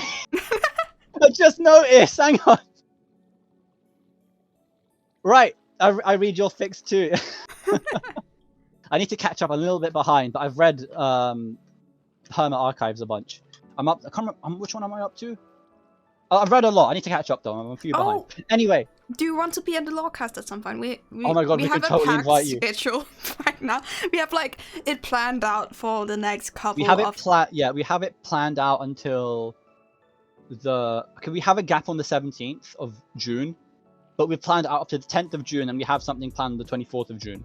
Yeah. We're pretty packed because we need to talk about the finale of Limited Life, and then the finale of Empires that's coming up this week. And no spoilers, I haven't watched it yet. Okay, no spoilers, please. Yeah, we're going to be talking about the Empires finale. Not today, obviously, but soon. I still need to watch Joey's video that came out today. Same. Anyway, back on topic. Yeah. Where was I? After the Empires, right? Let me go back to my notes. Hang on. Word. There you are. Yeah. So I guess I'll talk about the next one again. So yeah, I have two main story arcs. Oh, I guess a little context. After the Empires takes place directly after the season 1 finale, and I mean, you can cap up what you just talked about for like. Yeah. Yeah. Oh, great. Takes place directly after the end of the season 1 finale, and whatchamacallit? Yeah. So there's 2 main story arcs: the Lizzie amnesia arc, which is pretty self-explanatory. Lizzie has amnesia, so this is the kind of all the consequences from that. And then the other is the Gem Soul Trouble arc. So in the prequel, during the finale, Gem basically went to the Grimlands after it blew up to try and find Thwip, cast a soul spell to try and find him and all like the wreckage and stuff, and completely fucks it up and damages her soul badly. And it's like the consequences of that are starting to happen in like the sequel, After the Empires. Yeah, so Lizzie, I guess, so there's, okay, let me come back to my notes. Yeah.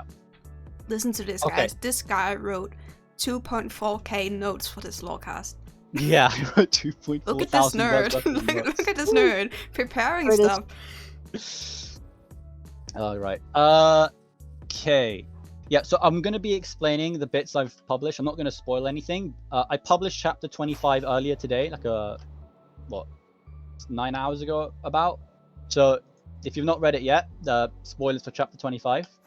So Gem Soul Trouble arc is the kind of the arc, the reason this story exists. So like I said, Gem cast a spell to try and find Whip, messed it up, damaged her soul, almost died. And now her soul is slowly, well, it's not going well for her. So what we've learned so far in the fic is that the way she tried to find him in the prequel is basically connect her soul to his, so that she could basically kind of like see or sense where he is and go to find him. But what she ended up doing was creating a siphon and is slowly pulling Whip's soul into hers, and it's slowly replacing Gem's soul with like a copy of Whip. I can't tell you the consequences of what's happening because I mean, it's pretty new. It's pretty new. Like, it's only like kind of just revealing what's happened, but God, words. Think. Yeah, so I can't tell you exactly what's happening just because I don't want to spoil like what I haven't uploaded yet. But big stuff's happening. So chapter 25, very important thing. What we're learning is that Whip, or should I say in quotation marks, Whip, has woken up in Gem's body. Because some of Gem's soul is now, Whip's soul is now in Gem's body. So Whip, for a brief moment, is now in charge. It basically took control of Gem's body until he like lost control. But what's important is that Gem doesn't know what's happening, right? So there isn't like a voice in the back of Gem's head saying, "Oh, I'm Whip, hi," or anything like that. Gem still has Whip. I call him Whip 2. I need to come with a proper name for him, even though for the past since I started planning him, I'm calling him Whip 2. No, Budgie. Fweep. What? Fweep. Fweep. I mean, eventually the characters need to call him something that isn't Whip. Oh, but for the time being, my game is lagging. I'm just calling him Whip 2. Oh dear. I'll keep talking. Fine. I guess actually, I mean, you can fly around the server and show it off to everyone. Yeah, I'm flying around. I'm at the Rift Festival. It's why it's so laggy. Oh right. Yeah. So Gem doesn't know what's happening. Only that her soul is slowly being replaced with Whip's, and Whip 2 doesn't know what's happening because, well, the man's been in Gem's body, like, only been like in control for like a grand total of a few minutes tops. So he has no idea what's going on. Gemind has no idea what's going on. And let's just say things get worse before they get better. Oh no. I can't say any more to avoid spoilers, but You keep making things just worse and worse. Yeah. Don't worry, guys. They'll You'll never live. finish at this rate. Nothing gets better. No, they all die sadly ever after. No. No. Not my The other arc is the Lizzie amnesia arc. So obviously at the end of the finale, Lizzie, has amnesia and forgets everyone, and most importantly, she forgets Joel. So there are kind of two main parts of this arc. The first one is Lizzie kind of, obviously at first, like after she loses her memory, she's quite like meek and like doesn't really know what's going on or what's happening because she doesn't remember anything anymore. And this part was like her slowly like regaining her confidence and like kind of becoming her old self. And the second part, which is a driver for a lot of things that have a lot of conflict, that's still ramping up, is whatchamacallit, Joel. So Joel blames Whip for Lizzie losing her memories, or as he puts it, for quote unquote killing his wife. Because although Lizzie is alive, the wife who loved him is gone. Because obviously Lizzie forgot everything. So Lizzie is alive, but Joel's wife is not. And Joel blames Whip. Oh. So, yeah. Joel blames Whip. And as you can imagine, Joel's not very happy with Whip. But then it gets worse. You see, Joel, I've decided to make a self-sacrificing idiot. Oh, we hate that. Yeah. He wants Lizzie to be happy. Fair enough. he fears that Lizzie will try to get back with Joel just to make him happy. So he's like, how can I describe it? He's like, I cannot do anything that will like kind of force or suggest or encourage Lizzie to get back with me. The problem is that any sort of romantic feeling he has for Lizzie, and even though Lizzie lost her memories, deep down she's still the same person, he has to suppress them. Until it gets even worse than that, because Joel suddenly basically gets into his head that anything that he basically really fears Lizzie is going to sacrifice her own happiness to get back with Joel to cheer him up. And Joel is basically now going to resist that completely. Or in other words, even if Lizzie genuinely falls back in love with Joel, Joel is still going to resist it, thinking that he's doing Lizzie a favor. No. You can't. I can't with Joel angst. Yeah, and obviously, Joel blames Whip for all of this. You know, Whip put me in this position to make this decision in the first place. Whip is the one that killed my wife.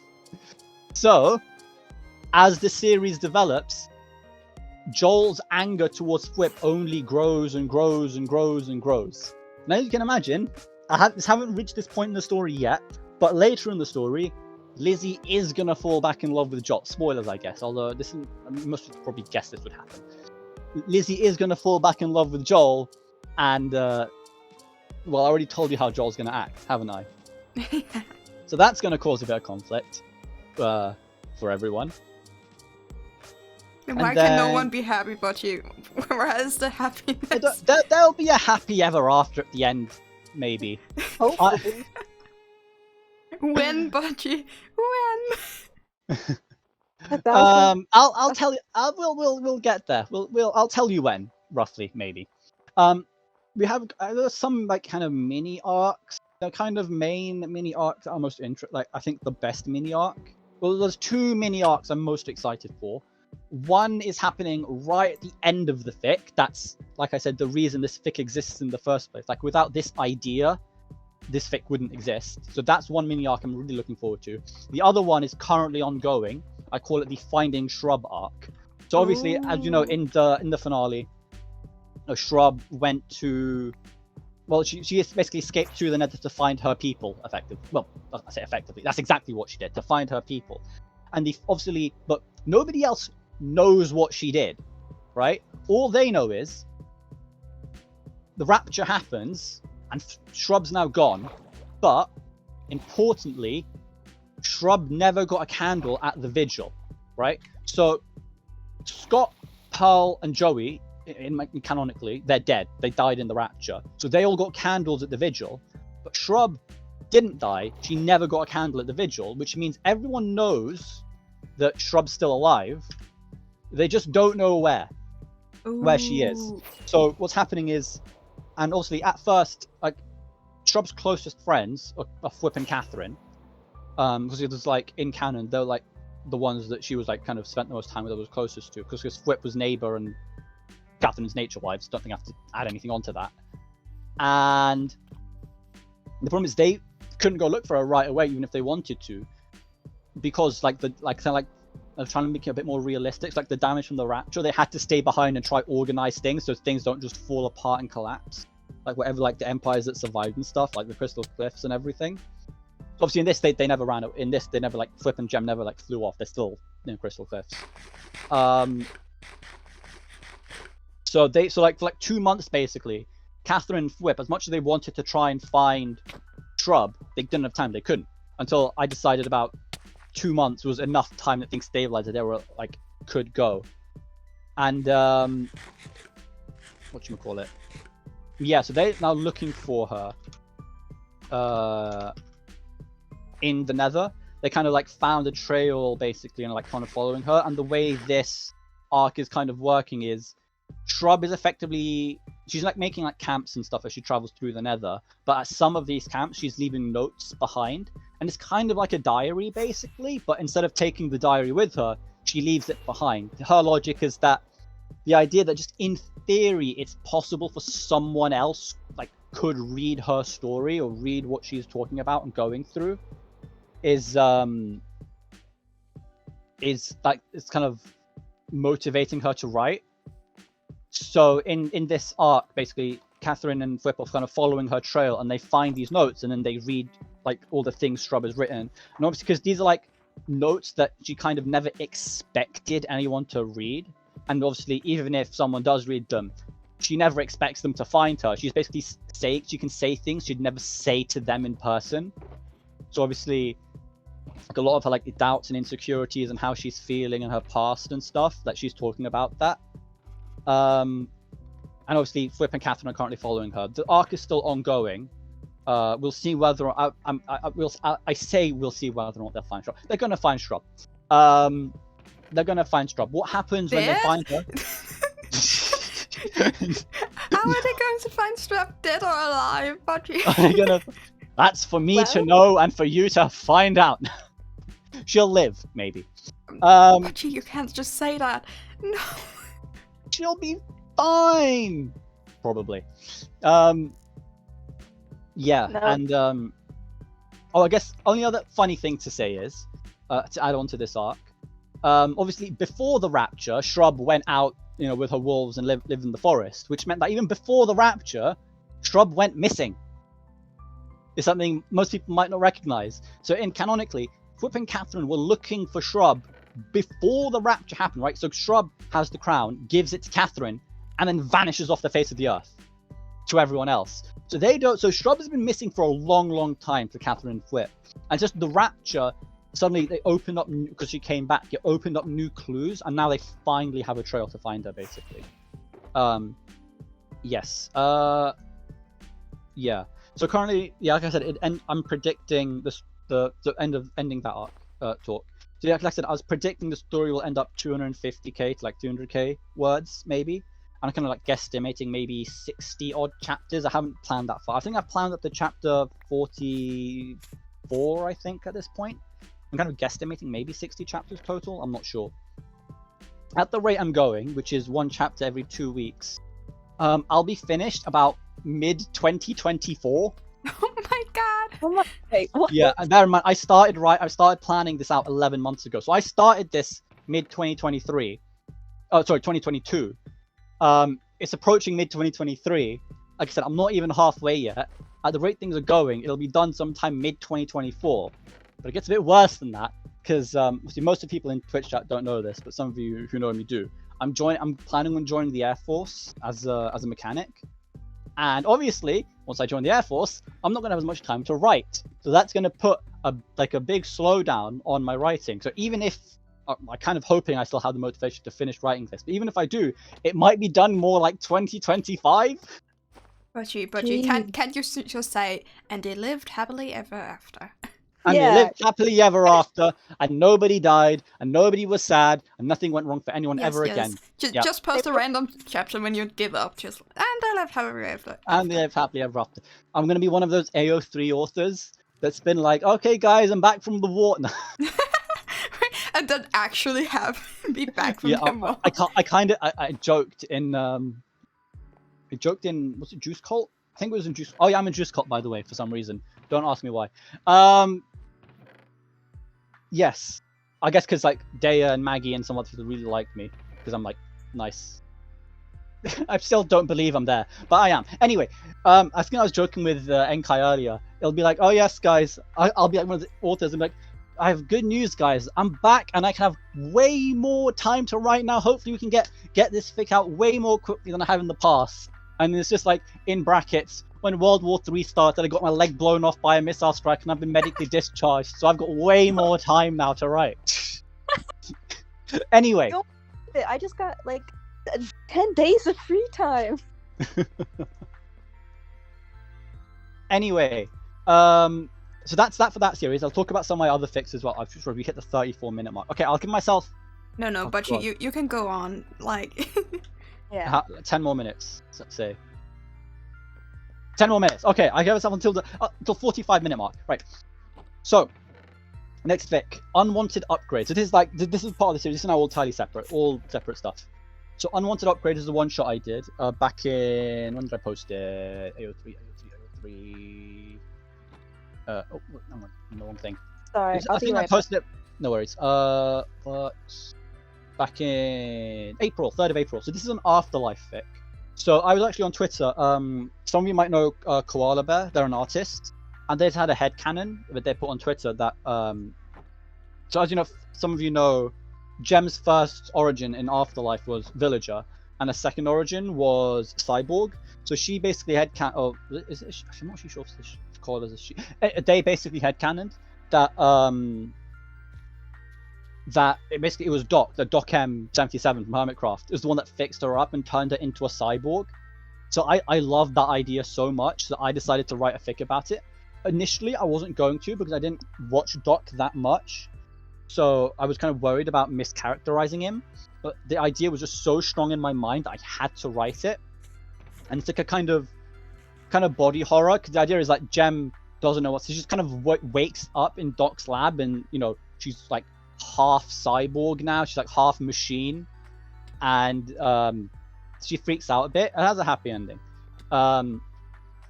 and I really like this fic. Honestly, even though I wrote it ages ago, I say ages ago, like April, I still really like it. Still holds up really well.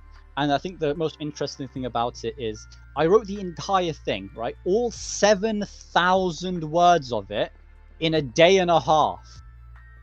Me? That's I- so insane. I know. And then I a character you don't even watch, like that much of. Yeah. But the idea was just so. I was writing like all day and like for the next half day until it was done. Like I never wrote that much before, and I have never written that much in that little time since. Never. Right? The next closest I can think of was chapter 17 of After the End of Empires, and that was about 3k words in one day. That was like the second most. 7,000 words in a day and a half. I don't know how I did it. I don't know if I'll ever be able to do that again. But it was great, and I loved I mean, it. And it holds up but really you gotta pick up your pace if you join the military. well. Next fic. Aussies aren't afraid of giant spiders. So this is short. This was like 1 point something k. It was pretty short. 1.9k. So just say 2k. So this was pretty simple. The premise of this. So Spider Gem in Afterlife had a really tragic ending, right? All she wanted to do was make a friend. That's all Spider Gem wanted. And then Ollie was like, please no, get away. Jimmy was like, please no, get away. And then Shrub murdered her. So Spider Gem was all tragic. And I refused to let that tragic ending stand. So I decided to write something else, right? Instead of her dying to the Shrub's axe blade, I decided that she successfully managed to escape, ran away to the land of Hermitcraft, and basically decided, I'm going to be like, she's now sad and stuff, and that she can't make friends. So she's going to basically live in a cave underground, away from everyone. In this case, Pearl is, she's just out mining, caving, whatever. And she comes across a Gem, and obviously, Gem's expecting everyone to be terrified of her because she's a giant spider. But you've got to keep in mind, right? Pearl's Australian, so they're used to giant man-sized spiders, right? This is a normal, everyday occurrence for them. So, Pearl's not scared in the slightest by Gem. That's so great. Yeah, and Gem and obviously Pearl now gets a chance to talk to Gem and realize that she's actually like really sweet and nice. And they become friends. And then Spider Gem gets what she always wanted in life, which was just a friend. And they lived happily ever after. And if anyone in Hermitcraft gets scared at Spider Gem, they have to face Pearl. Yeah. So true. I love Gem and Pearl as a duo. It's like, so good. Like it's a big duo, like on Hermitcraft, but like Yeah. also just in Empires as a general. Like, oh my god, I love them. Next thing was Sun Princess and her giant monarch butterfly. So I think this is quite an important point. So from Aussie's on Friend Giant Spiders was from before I started After the End of Empires. From every frick I'm saying now, I was writing while After the End of Empires was happening, which means all of these ideas had to be good enough to compete with my main novel and take time away from it. So all of these ideas, at least like when I started writing them, I really liked. So Sun Princess and a Giant Monarch Butterfly, premise is pretty simple. It's just a short little fluffy little thing, 1.4k words, nice and short. And what should we call it? Yeah. So near the beginning of Gem's Empire series, we know that she got her wings from Sanctuary. It was a giant butterfly, monarch butterfly. And obviously, like now in canon, Gem just has butterfly wings. But my headcanon was that Gem was carried around by a giant sentient butterfly. And so it's like this butterfly has like its own personality and feelings and emotions. So it's like if the butterfly is like really excited, it fly around like a bit more erratically. If it was really something like really tragic and sad happened, it might even like refuse to fly, and Gem has to like try and cheer it up. If it gets annoyed at Gem for whatever reason, it might just fly away and be like, you know what, screw you, Dawn. I'm flying back to Dawn. You can walk. Right? Imagine if Gem's wings just flew off because Gem did something that really annoyed her. I love that headcanon so much. Yeah, it's so cute and I love it. If I ever write a season 2 fic again, which I technically already did, I'll talk about it later. But if I write like a longer fic with Gem season 2, I'm keeping that canon in my fic. This is just like a fluffy little thing. So it's like Gem kind of like wakes up in the morning, she's watching the sunrise. The butterfly named Amelia comes in, and basically they chat for a while, do a bit of playful, do a bit of flying, and then it kind of ends there. What's really interesting is Just added a bit of the idea for... I put something in the group chat, by the way, MD. Oh, The wait. idea, just now, the idea for this fic was, even after I wrote it, the idea for this fic was so good that I kept thinking about it, and it's never happened before or since, that I write my idea out to its completion and it still can't get out of my mind. So after like a week, I was like, oh my god, I need to commission an artist to do this for me. But I was looking at some different artists on Twitter, and none of them really vibed with me that much. And then like 2 or 3 weeks after I published the story, Kaseki opened their commission, and I was immediately like, yes. And then I saw the price and I was like, that's very expensive, but yes. And All I kind worth it. of half-heartedly tried to talk myself out of spending a ton of money. But it was very half-hearted. So eventually I decided, after like an hour, I was like, I'm commissioning Kaseki. And then I did, and this is what they create. MD, it's not fully on screen properly. I know. I'm censoring it. And it's amazing. It's still like, this was back in August, and it's still my desktop background wallpaper. And some of you who are on the Discord listening in, you knew this was my profile picture for quite a long time as well. Still my Twitter banner too. Yeah, So until you got fan art. Free fan So art. I commissioned Kaseki for this, and it's amazing. It was worth every penny. I love it so much. It's adorable. Right. Next fic. Oh god, I gotta get moving. There's so much stuff. Next fic. When a God Wants a Child. So this was my first attempt at a comedy fic. The idea here was the idea was just too funny. I couldn't get it out of my head. Basically, my head kind of that Joel could basically magic. Basically, Joel was bored and wanted a kid, and so he could magic if he wanted, he could magic Hermes into existence.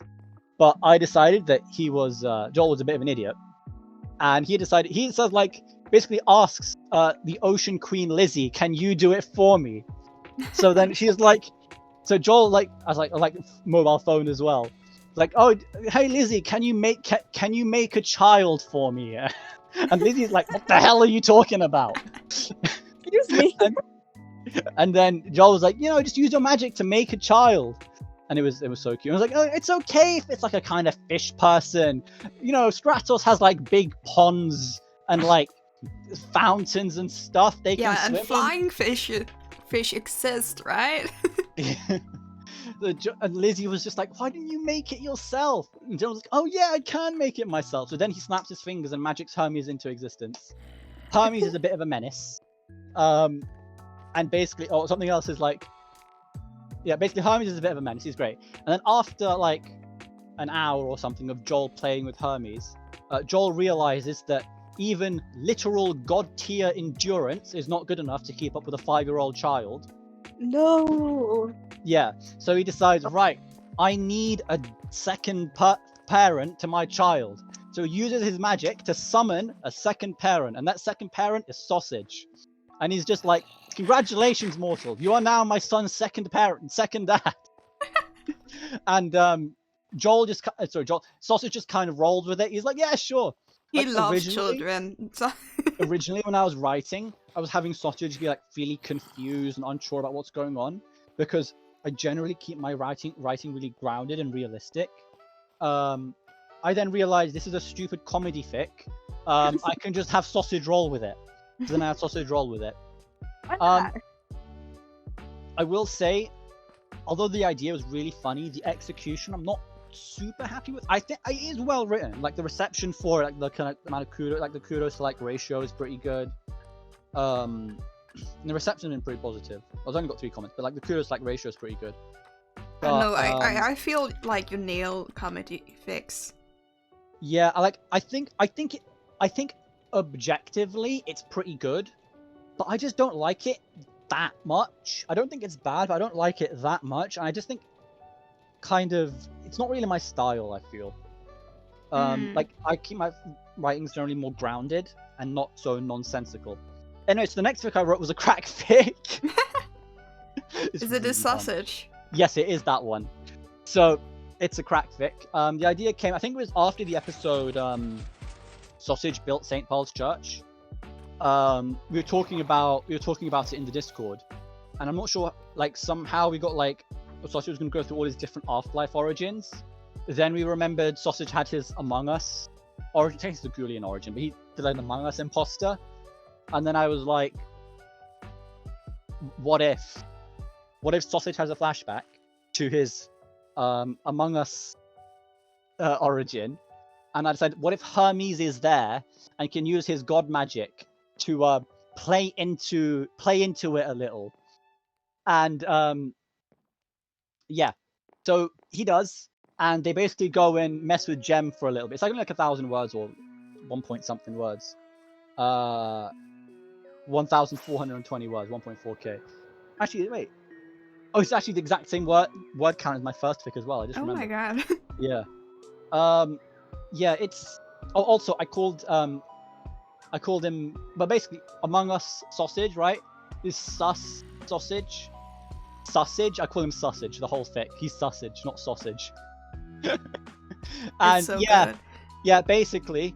So, Sausage, with the help of Hermes' magic, parks a giant spaceship over Dawn, specifically just to mess with Gem's aesthetic that she's going for, because it's very not medieval, a spaceship. And yeah, I just looked at the time. I've got to speed up. And yeah, so messes with Dawn. It's stupid. I love it. And then Oh god, final my thing computer is crashing. Oh no. Oh no, is this Discord's picking us up? I think. Yeah, it's still working. It's just Minecraft. It's just Minecraft. Okay. The final thing I'm going to talk about is I'm going to be real quick about this. Memory in Peril. So the idea behind this one was obviously Joel was making like the pantheons to the different gods, and he says like he can't remember them. He's got the amnesia. Oh, I've read this one. I remember Oh, you've read this one. It's really good. I love it. Yeah. I tried.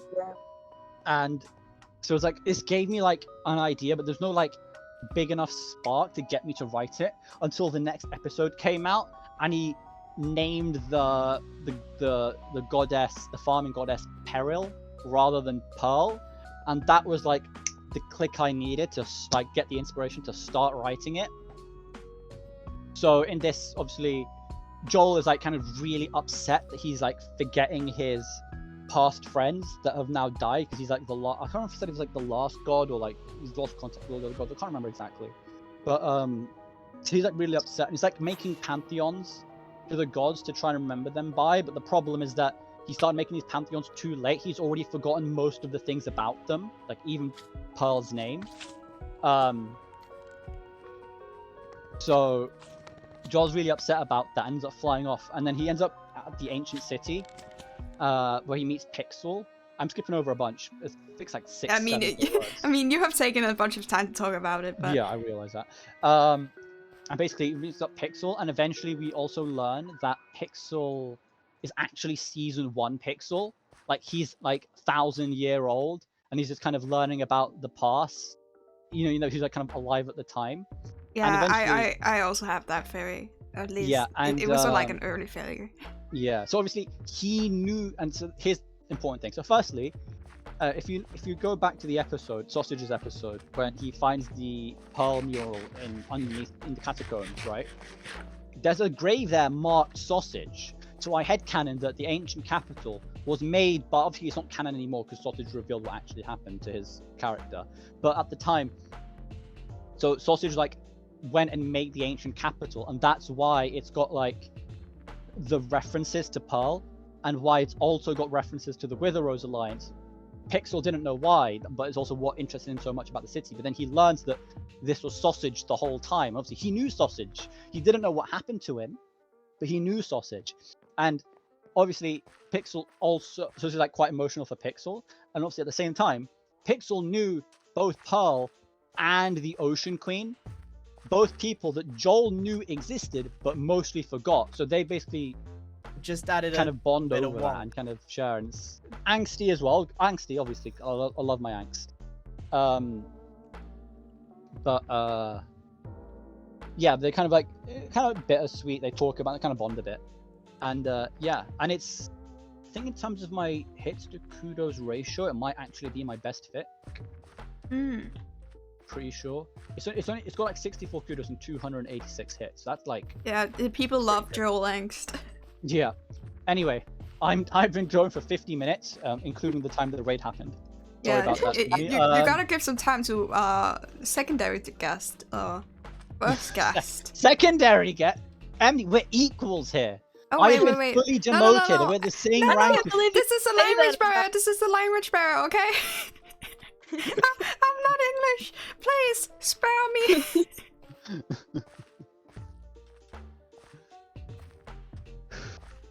Right. Okay. Sumi. Oh, wait, let me just check the questions. Is there anything else? Zoom, do you want to talk about your fan fictions for Yes. 30 minutes or 50 might- minutes? Now the Budgie also did it for 50 minutes. I mean, listen, 10 minutes of that was like when the raid came in and we were explaining Yeah. stuff. Okay. I'll Give you like 35, 40 minutes. All right. Well, You I ready? hope I get. I feel like I talk, but yeah, Yeah, okay, I'm just ready. say as much as you want. It's up to you. If you don't have to use up the whole time either. If you've Yeah, gone you on can for, like, also 20 just take minutes. 10 minutes, honestly. Okay, Yeah. but yeah, Alright. I'm ready. Begin. Floor's yours. So, I'll just start on my first fan fiction. Glad that I could spend one night with you. It's a song lyric or like whatever. This is my first ever fic, and it was written because I already said, but me and Sarah were talking about all the angst ideas, and I don't know where it came from, but like at the idea of just Ollie like leaving in the middle of the night and Sausage like finally remembering Wait, him. Budgie. Huh? No, nothing to you. But Budgie, can you send me the link to the AO3? It's it. Sumi put it in. Oh wait, sorry. I put it in the beginning just so it's there. I'm great at this. Honestly, We're very professional. so Yeah. professional. Best I've ever seen. No, But go on. yeah. I just got the idea randomly as I was thinking about with Sawa about like Ollie and Sausage hanging out, and like he just leaves in the middle of the night, and then the next day Sausage finally remembers him, and I just saw how like painful it was, and I don't know, I fell in love with the idea, and so I spent like a whole day just at school like writing about it, and eventually shared it with Sawa. A kind of summary of it. Ollie comes back to Sanctuary after like trying on clothes of Catherine, and it's too familiar to him. He's like, it hurts to think about how like this Sausage isn't his sausage, you know? He's different. He doesn't remember him. And well, they both spend the night in Sanctuary, and they end up sleeping in a bed together, platonic, obvious. And Ollie he can't seem to fall asleep anymore. He just wakes up and he sees like Sausage there, and it's painful. I don't know, he's like roughed up and all, and Sausage is pristine and clean, and he just doesn't belong there. So he gets up in the middle of the night, and as he's leaving, he runs into Eddie, Sausage's dad, and they talk for a bit. And they talk, they have some hot chocolate, which I'll come back to. And Ollie decides to write a note to Sausage, not to leave him completely in the dust, and apparently leaves. Or eventually leaves, sorry. And then the ending part, which is kind of shorter than when I look back on it, it's shorter than I want it to be. But Sausage wakes up to an empty bed, and he sees the note Ollie left him, and Ollie also left like a photo from Afterlife of all the cast members standing there. And he like freaks out for us because he's like, "Whoa, these are weird. What are these doing?" And then he sees himself, and then he sees like this Enderman guy, and he remembers, "Oh, that's Ollie." It's like an open cliffhanger ending, because I didn't really know how to finish it at that point. But looking back on it, it's like very nostalgic. Sorry, I'm looking at my notes. Fine. you're Actually, I good. was stopping a lot to look at my notes as well, so Yeah, you don't have to apologize. it's just a habit. What I said earlier, my favorite is this hot chocolate scene, which I don't know Sausage's house, so I made it up. And so Ollie walks downstairs, runs into Eddie, and without speaking, Eddie makes both of them hot chocolate. And it's just, I love the idea. It's just, blah, blah, blah. I think it's really neat, and it like symbolizes like belongingness, you know? Like hot chocolate, it's warm and like, I don't know. It's cozy. It is. Yeah. That's the first pick. I kind of wanted to come back to it at some point, but it's not like, I'm not super like duper proud of the writing. I think it's okay. But yeah, I wrote that back. It had to be in September, I think. Because I was in a creative writing class, and I got tired of writing random prompts, so I made it my own. You just wrote fan fiction in your class. Yeah. I don't know, creative writing. I love that for you, honestly. And then, okay, I'm gonna move on to my second pick, which is Withered Roses Shined On by Yellow Stained Glass. This fic was actually about Jim, Flip, and Sausage, but mainly from Jim's perspective. This was for... I love a good with a Rose Alliance. Yeah. Well, the thing was, I actually didn't even know they were like a thing, because I didn't watch like their perspectives for season 1. But it worked. This was for like October though, Empire's Tober, and the prompt was like, day 1 prompt was alliances, and day 2 was flowers, and I combined them. And the fic goes on. It describes like the Halloween decorations everywhere. People are really happy with it being fall. It looks pretty. And the fic is about Jem going to like the yellow house, as you call it. Greenhouse, but yellow house. Yeah. And she's just taking care of all the plants because she kind of been neglecting them a little bit. And well, she eventually gets to the Wither Rose, where Sausage, Whip, and her fought the Wither. And she starts to like reflect on their relationship. Like, there's just a lot of like metaphors in it. What did I write down? I mean, I love metaphors and fanfictions. That's so fun. Me too. Symbolism also is like, it's my. I'll talk about that later though. But yeah, she reflects on like her first adventure of Sausage, who didn't have anything, was starving to death, and then Flip's entrance about asking about the end. Ooh. I don't know, it just reflects on like talk Jem had with Sausage about empires, and she's come really close with these strangers basically, and she cares for them. And she overthinks a lot. I don't know if I characterized that right, but she starts overthinking, and she's like, well, what if one day we're not? What if one day the river rose wilts and it can never be like perked up again? What if blah blah blah blah blah blah blah? She's an overthinking mess, and she worries a lot about them, even though she is the one that doesn't have the sword or the arm. She's a warrior. But she gets cut off while she's like overthinking. She hears their voices. They're elytras, and they have a gift for her. I think that's actually canon. I think at some point they brought like a gift to Jem, but Yeah, they did. yeah. And I mean, know. also And the she start of just the Widow Rose Alliance is them bringing Widow Roses to Jem. Yeah. And then, like, one of the last lines, I have it pulled up so I can read it. It says, she looks back at the door and decides from then on to not worry about the future and instead focus on the present. And I don't know, I think that's cute.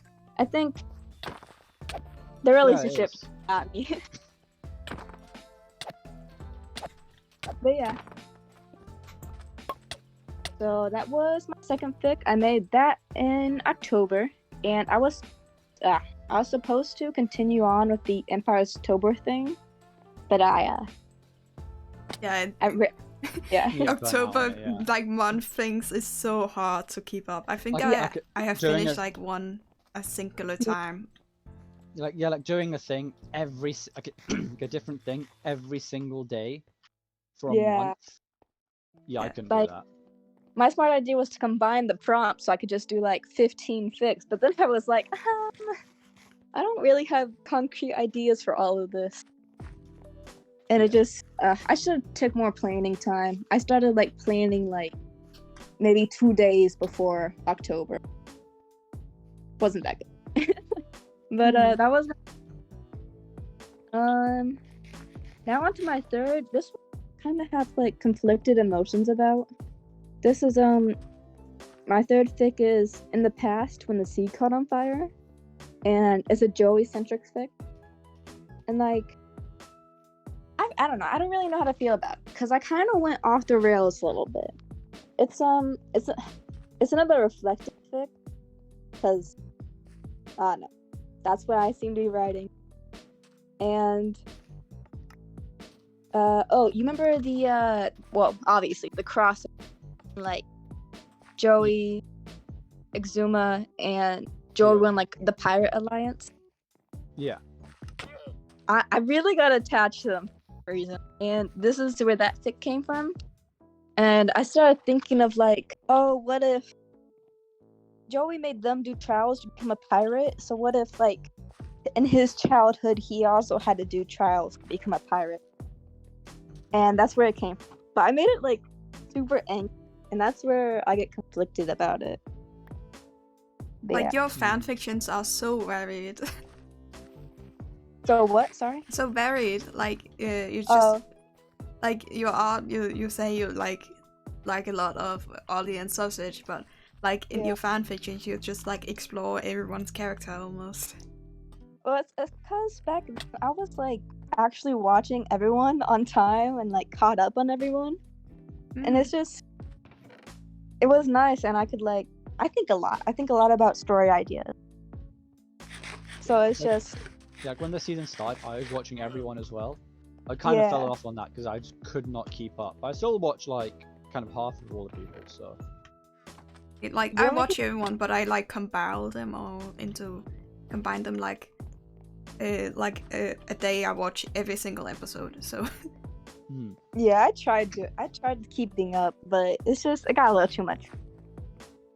But basically, the fic it talks about like the challenges he and other kids had to pass to become a pirate, and they're just like very angsty. Like, the first challenge, you had to find a parrot, like a real parrot, but it had to be like pretty useful or whatever.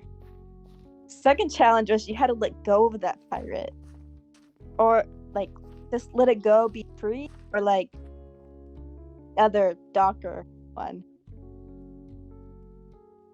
Yeah. And then the third one, it was like he had to build a boat, steal from people. And the fourth one, this one's like really dark. The captain would like make the kids walk the deck, and they had to like swim back to shore. But this is like, it was different for me. I think I went a little too much. But Yeah, didn't God, it's been a long. I think I read it when it came out. I yeah, read it since. Didn't one of the kids die? yeah, oh yeah. Oh my god. It says many kids didn't survive, so I think I went a little too dark. But it's not like on like death. It's just mentioned death. Yeah. So it's just him reflecting on his like childhood, and then, well, he passed the test. Him along with the pirate. He's an NPC for Joey, and it talks about his like alliances, how he knows he's not really like that close to anybody, though he pretends he is. And also this part I really liked, the will. Like, he's a pirate, he might die on the field, so since childhood, or since he became a pirate, he's had to write a will. And yeah. I mean, it is kind of. I don't know if pirates would do that, but I know, like, in the military at least, it's not atypical for like people in the military to write wills before they get like deployed or whatever, just in case. Yeah. So. Like, it wouldn't be surprising if he wrote a will. Roshi, can I have the mighty general? Can I have the mighty general if you die? Sure. Yay! Yippee! Yeah, that's basically it for that fic.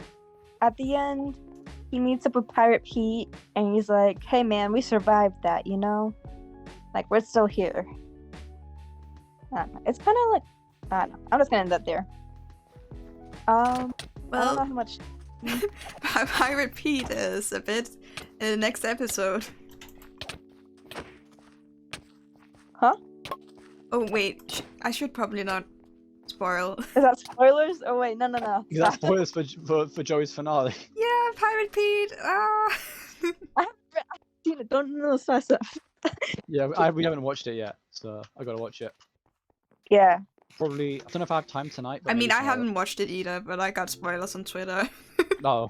I've seen minor spoilers on Twitter, so I'm trying to stay off it. You see the hot skeleton. You see the hot skeleton. Yeah. We've had 3 finales so far? Catherine, Flip, and now Joey. So.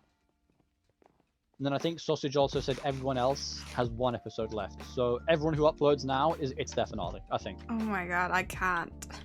Yeah. I can't believe Catherine ended like good. I was expecting being like in the end being her just going, just kidding. Everything just went to bad. Oh, I see someone commented, is this season 1 or season 2? This is all season 2. I barely watched one, so. I mean, you did Widow Rose. I did, but it's still season 2. I only caught on that like they were an actual thing once I brought the idea up to people. So.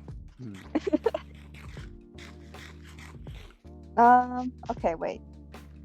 Oh, my I guess my most recent fic, even though it was a couple months ago by now. It's called I Want to Fall in Your Forgiving Embrace. It's from a song, like a Japanese song. I really like it. This one, I haven't finished this. It's a 2-parter, and I've never done a 2-parter before, and I don't think I was prepared, but I'm trying to work on it. Basically, a summary with not spoiling what I want to write.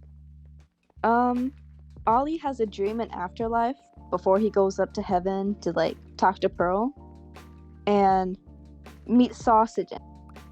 On the other perspective, Sausage is running away from the kingdom that was Bad King, whatever, and has a vision. and they meet for like in that period of that part's not actually in the fic yet, so that's what I'm supposed to be writing and struggling with. But I mean, do you feel inspired? Do you feel inspired after this? Do you want to keep writing? I do. I want to. I think I was burned out after I wrote it. I don't think I was prepared to do it. But now, after like thinking about the Lorecast and what I wanted to write for this part, I kind of think I'm gonna hop back into it after this. Yeah, like Yeah. last week when like Alice and Gwen and Lily were on, like they were all saying like planning for the Lorecast, and then talking here as well, like motivated them to write again. So Yeah. Yeah, we just It's have like to like invite burned out authors. yeah, exactly. If authors who are burnt out, invite them on, they'll unburn them. Done. Yeah. Guys are great for that. But the fic, it builds up. So we start, this is kind of like two perspectives, but we start with Ollie, and he wakes up after, okay, he doesn't know it yet, but he wakes up after 3 months, and he doesn't really remember much. It's still an afterlife and whatever, and at some point he thinks, and he was like, oh, Sausage, he's my neighbor. Why hasn't anybody woken me up, you know? And he goes to check, and Sausage's like town is empty. It's a ghost town. There's nothing there. And he's so confused. He's like, why is afterlife empty? This doesn't make sense. Okay, wait. Sorry, I have to go for him. All right. I'll carry. Right. Is there anything else I want to talk about on my fix? Hang on. Let me go back to my Word documents. Anything else I want to talk about? I'm trying to think. I mean, we still have like future fics and stuff. Yeah, but I mean, we could move on to. I don't know. It feels bad, kind of moving on to the next question, and then halfway through the next question, we have to stop when Sumi comes back. We So can I do think some we PvP matches We can do some PvP with matches. commentary. Wait, I'm back. Sorry. Oh, okay. Never mind. All right, keep going. Yeah. But he's confused. He's like, okay, after Sasha's place is empty, maybe he's just away. And so then he goes to Catherine's place. He makes all the funny jokes that were in his video, and he's like, huh, this is actually kind of creepy. Catherine isn't here either. He starts to feel nervous. He's like nervousness, and like it builds up. And he goes to Jimmy's place. Actually, wait, no, sorry. He goes to Joel's place. He doesn't see Joel. He looks around. He passes the fiery orb, and he sees Joel's head on a stick, or like mounted on the wall. Cause it's canon. His head was just stuck on a wall. Yeah. He's like panicking, freaked out. He's like, Jimmy has to be alive. There's no way, right? He is alive.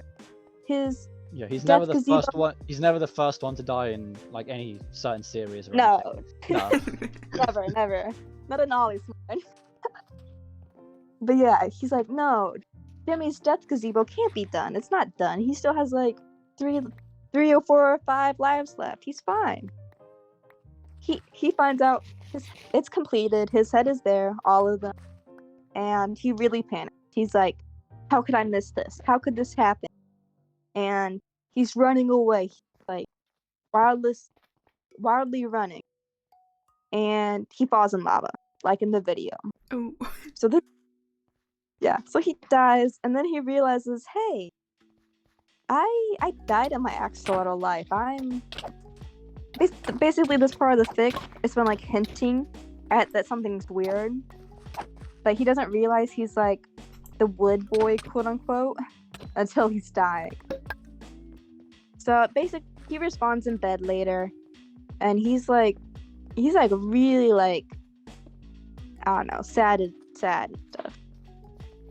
And he wants to make sure that maybe not everyone's dead, you know? Maybe it was just a couple people.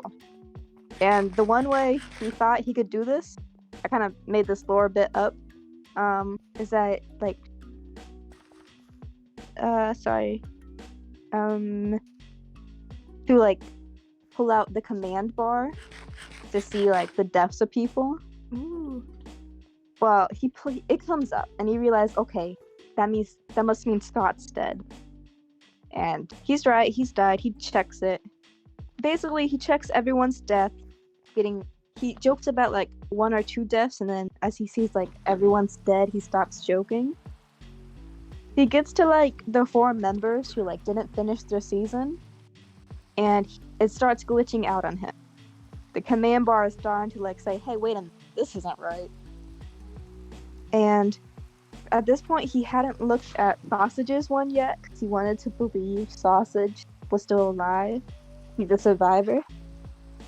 And turns out he's not. Whoops. Dead.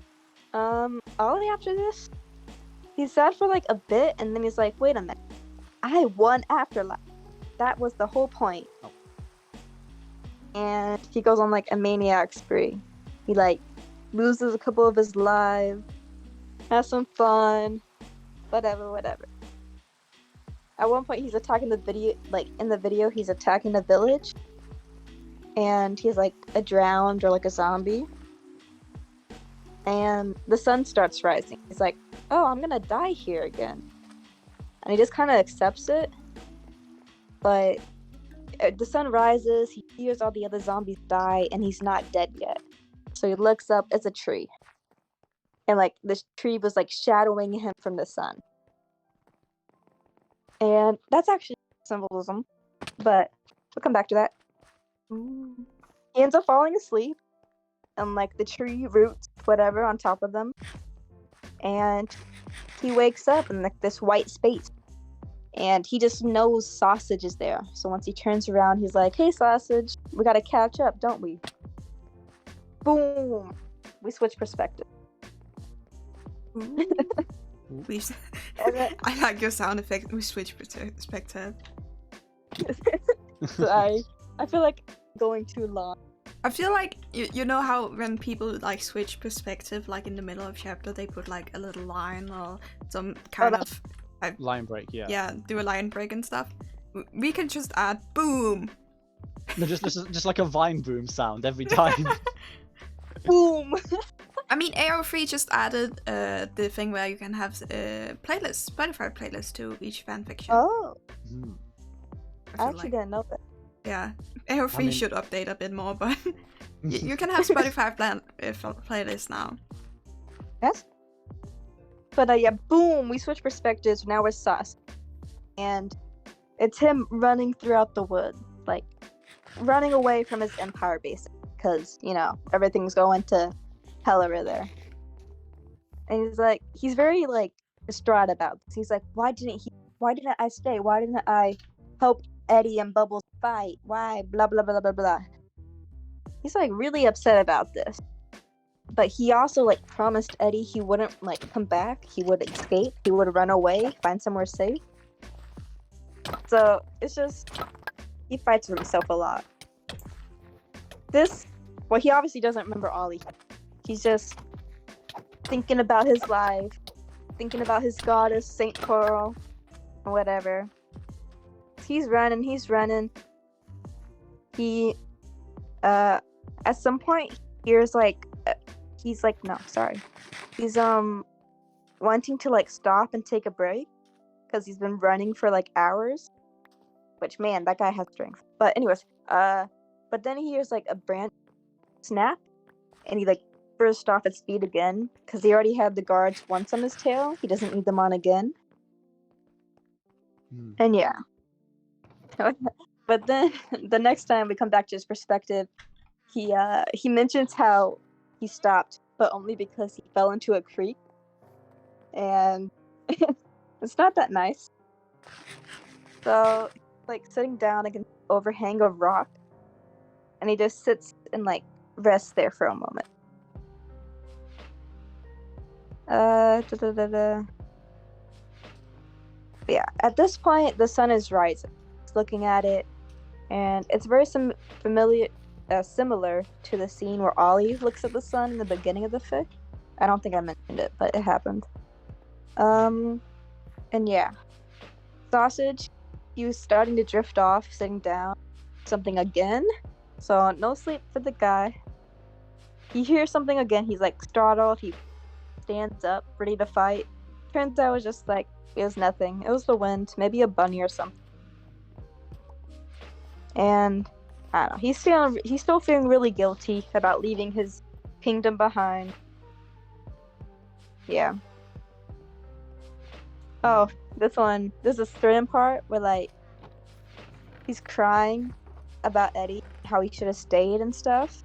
So And I'm I just really gonna like give you this. about like 10 more minutes odd. That's fine. You're doing about 27 so far. He's like sobbing, very like upset about Eddie telling him to leave and promising him not to come back. And the last line for that is, why did his dad have to send him away? And I just thought it was so, because he had been referring to Eddie throughout the whole fic as Eddie, not dad, but it made my heart hurt. Basically, The angst. yeah. Why the angst? Budgie, it says you, Budgie. Says me. Says Well, like but- over half of my fics are angst, but yeah. all my fics are currently, but I need to write more. So yeah. He goes on to running again after grabbing some materials, and he finds himself in a cave as it's like coming close to nighttime. And he makes a like tiny campfire, and like leans against the rocks. It's having, I don't know, being like calm now, kinda. He can feel the wind moving and whatever. He thinks about St. Pearl too. And I don't know. He realizes it really hasn't even like been a day since he ran away. Like it's just now turning into a full day since he left his kingdom. And yeah. Oh. He tries falling asleep, but his body won't let him, as it's like thinking they're gonna be ambushed or something. And then he hears footsteps. Very clearly there are footsteps, and he can hear them walking closer to him, and he freaks out. He like snaps up and like tries to stuff out his fire, but boom! White light, can't see anything. And this is the vision part, where he's in this weird place. It's a white space, but then it fades into like a shrubbery area. And Ollie's there, but he doesn't know him, obviously. So he just says, oh, it's this weird stranger. But he somehow knows my name. And that's kind of where the fic ends. There's some headcanons in it that I didn't mention. But, yeah. Nice. Sorry, can I check how much time? Another like 7 minutes. Okay. One part I just wanted to mention, but then I'm practically done, is that there's a lot of symbolism in this fic. Like, whatever. Like with the sun and the rock. Oh my gosh. Sorry, my notes are out of order.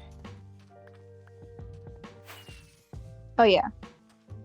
Ollie, he finds comfort in the sun and also like trees when he falls asleep. And I kind of tied that into Sausage. He's like, yeah, trees like live for a long time, but they eventually like die, and they're still growing. And I just thought it was a good metaphor for Sausage, who's got different lives and is always changing. And the sun, it's just good. Sausage is a bright, good going dude. And for Ollie, when we're in Sausage's perspective, oh wait, I don't know, kinda. But Sausage finds comfort in like the rocks he's like laying against, and the rocks remind me of Ollie, like this forever rocks, they live for like centuries, like they grow a bit, but they're like the same. Yeah, they Except- old. Yeah. The old and unchanging. And I like those details where it kind of like contrasts the characters. Like Sausage, he finds the comfort in the rocks, but he also finds the comfort in the wind, which is just like him.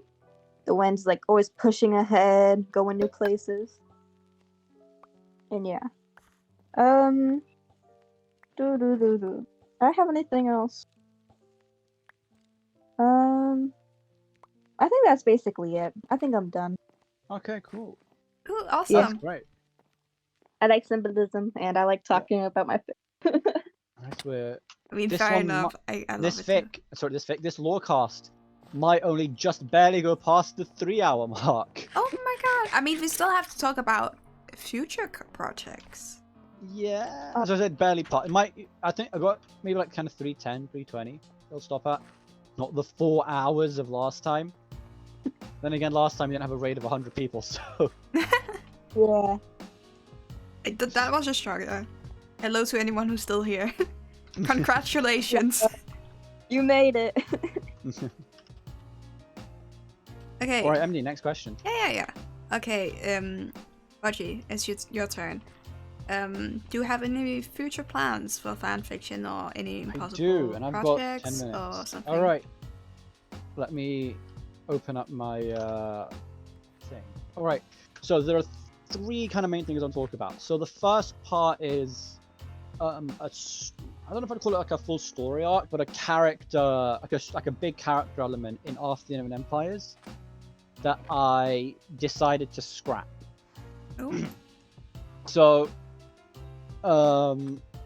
this idea was focused around FWIP 2, and well, to put it bluntly, it's gender dysphoria, right? Because FWIP 2, he's got the brain of a man and the soul of a man in the body of a woman, right? Like that's, if you wanted like to define it, that's basically gonna happen. Yeah. And I felt like at the time it could add a lot to his character and his story, but I decided against it for 2 major reasons.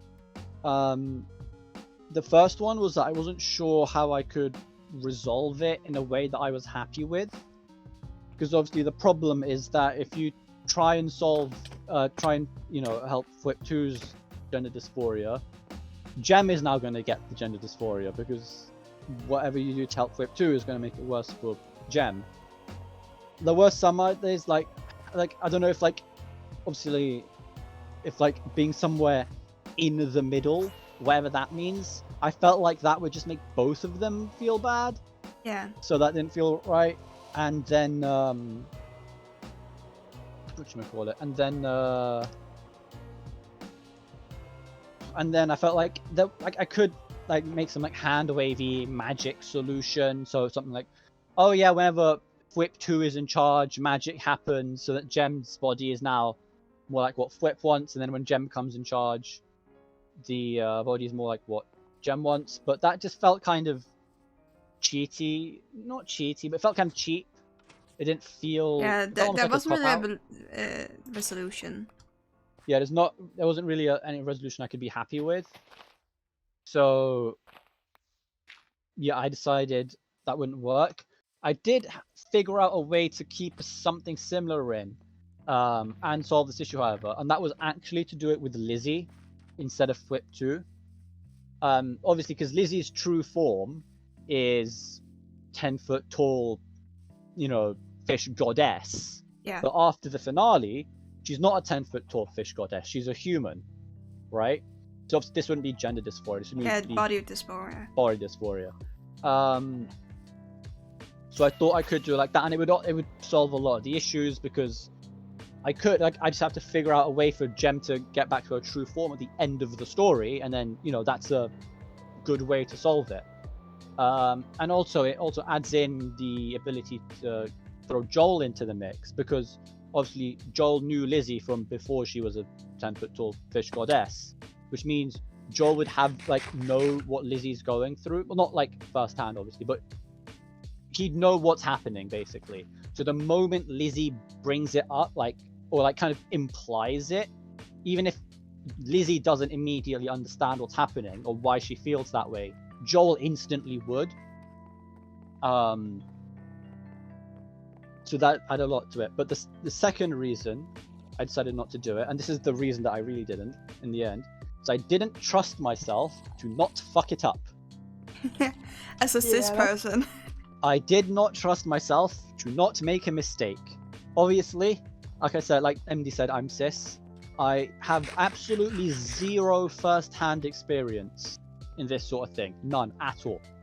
So it'd all have to come from secondary sources, reading about other people's experiences. Yeah, but luckily you And- have like a huge source material. Like Yeah, like not that I knew about it until like 2 days ago. But Yeah.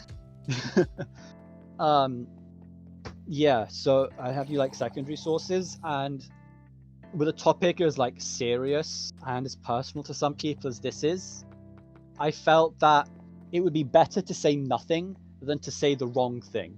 Basically, it'd be better to not bring it up at all than to get it wrong.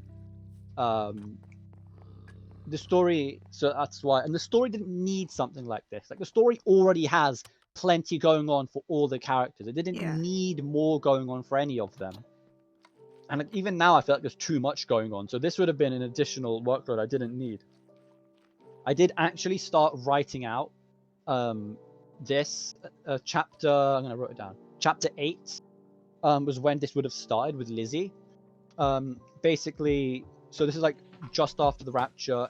Everyone's meeting up at like an official Empire's leading meetup in Pixandria to figure out what the hell's going on, like long-term planning, or start of it anyway. And it's like before that, like Lizzie's prepping to go, and she's basically spending hours like with like a makeup artist trying to like get herself to look the way she thinks she should, but she can't do it. And she talks with Joel, and Joel instantly realizes what's happened. I actually wrote about 700 odd words, drafted it before I decided I'll come back to it later if I want to do it, and then decided I didn't want to do it.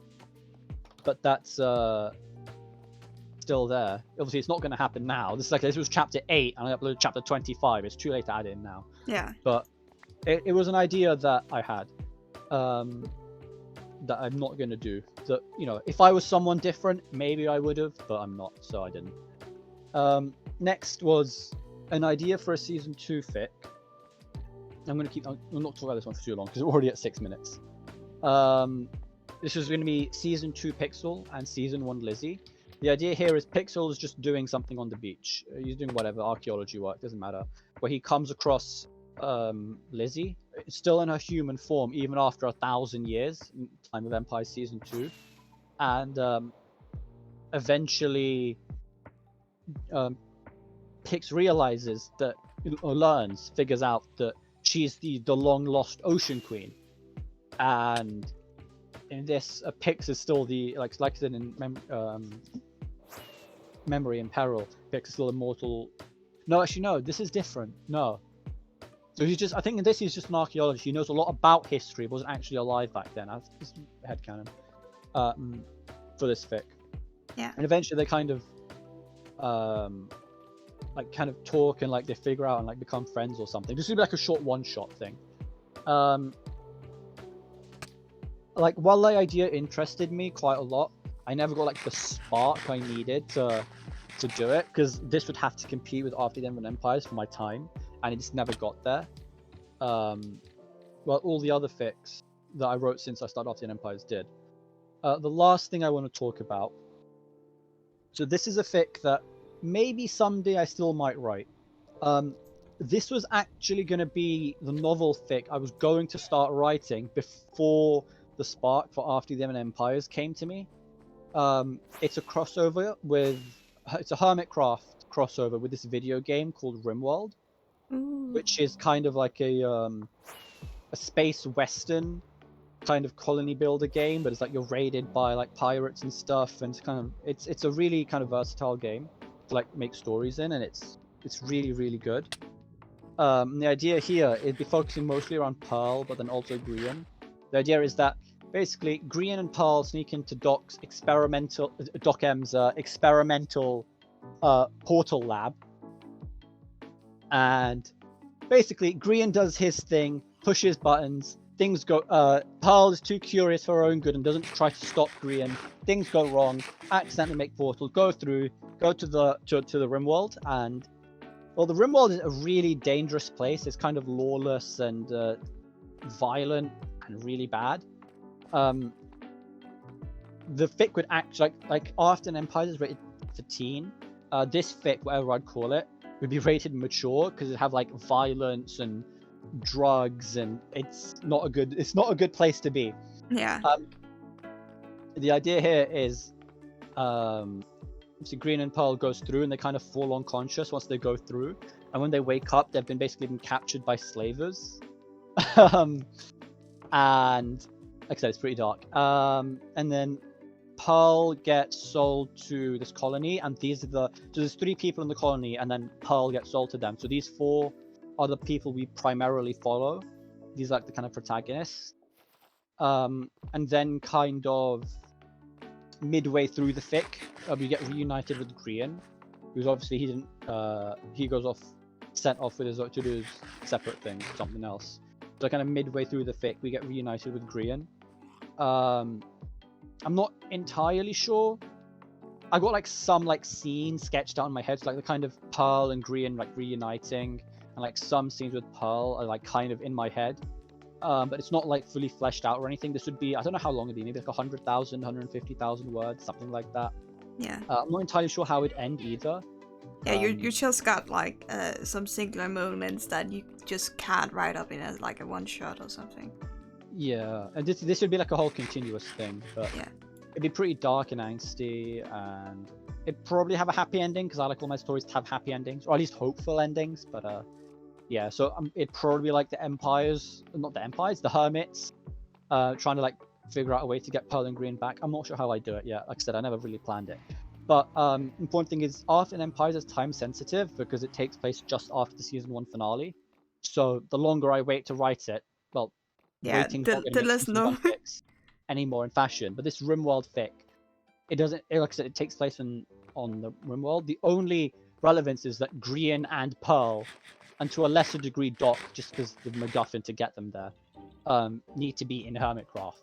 So it doesn't take place any particular season of Hermitcraft. So it can be whenever. Like I could write this in 2 years after I'm done with Art in Empires, and this will work. Anyway, I'm done. Oh god, I've been speaking for 11 minutes. Whoops. Oopsie. Yeah. Wow. How yeah. could you? Yeah. I'm Budgie. sorry. 7 minutes? 11 minutes. I'm sorry. All the times are for you. The times are just for you. Yeah. I was too generous the first time. I should have just said, yeah, you only get 30 minutes with. I'm never gonna be promoted back to co-host. Yeah, you're gonna be stuck as guest. Oh wait, no. But you're not gonna be stuck as guest because you're not a good guest. You can't keep the time limits. I think it might be best for us to keep you as co-host. Yeah. All right, Sumi. MD, you have to ask the question. I'm still guest. Okay. Do you have any impossible projects or No, fanfic? not that. No, Zoom didn't answer. No, you have. Yeah, I know. You're looking at the wrong bit. You're looking at the fan art bit, not fan fiction bit. I think that's the fan art bit. Yeah. Oh yeah. But that's still a thing. It's like thing, if you have any ideas that are just too much effort to do, that's still like future plans, right? Future fics you may write, or abandoned ideas or anything like that. Go. Yeah, abandoned ideas is like if you figure out like, oh, this fanfiction is going to be too long, let me just grab it. Yeah. All right. 11 minutes. Go. My voice is dying. Can you hear me? Yeah, we can hear you. My voice is dying. I don't know why. But yeah. My go. Discord was weird. Abandoned fics. I actually have this like notes thing, and it's just fic ideas, and most of them I'm probably never gonna touch, being honest. And this is like, I started this when I first started writing. Some of them are very old. Like, I wanted to do like a isekai duo, a false Ollie fic, but no ideas came, so I never got there. Yeah, they haven't really interacted much. Well, that one time when Ollie stole. the one time, yeah. But me and Sawa like had some ideas for that, but I never really got, I guess, cut the spark. And then I have a lot of Ollie and Sausage ones that are just kind of like, they're not big enough to be their own fic, and they're just like broken up. And then we go to like this Joey section where I got really obsessed with his POV for a little bit, and like it's like good, the POVs. It does. There's something in them, but I'll read some of them out. one idea was when Joey's grudge against Shelby lasted after the battle at the festival, Shelby assumed nothing of it. She assumed he was still hung up on winning and Catherine denying them both. She would have never expected his grudge started way before Catherine. And that fic was like, had an idea about like Joey and Shelby being from the same village or something, like when they were kids. But it was a lot of work, and I didn't really get into it either. And then, I had this one cool idea where it had, this is actually kind of simple. It had some like gender dysphoria stuff, and like Joey struggles with being like a quote unquote true manly pirate because he was he's to female to male. Ooh. In that fic, if it ever got wrote, and like he thinks about his like his alliances and like silly emotions. It was gonna be kind of like a ship-centered fic, because I had shipped Joey back then with a lot of people, and I still kind of do. Like Joey and Pix and Joey and Jimmy, I liked them, and also the polycule with Shelby, Catherine, and Joey. Yeah. So it was gonna be focused on his feelings, his thoughts, and also his relationships. But I ended up writing a way angstier version, so that happened. Lovely. Huh? I said a sarcastic lovely for the more angstier version. Yeah, I mean, what is a fanfiction author without the angst? I know. Exactly. I had this one idea that I kind of want to revisit it, because I really like Sausage and Jimmy's dynamic of like fake respect, but I just haven't watched Jimmy's POV in forever, so it would be totally off character. Yeah. Yeah, I thought it's interesting, Jimmy's and Sausage's, like how they fake respect each other and then like kill each other the next moment. But and technically they're still alliances, or I think they were.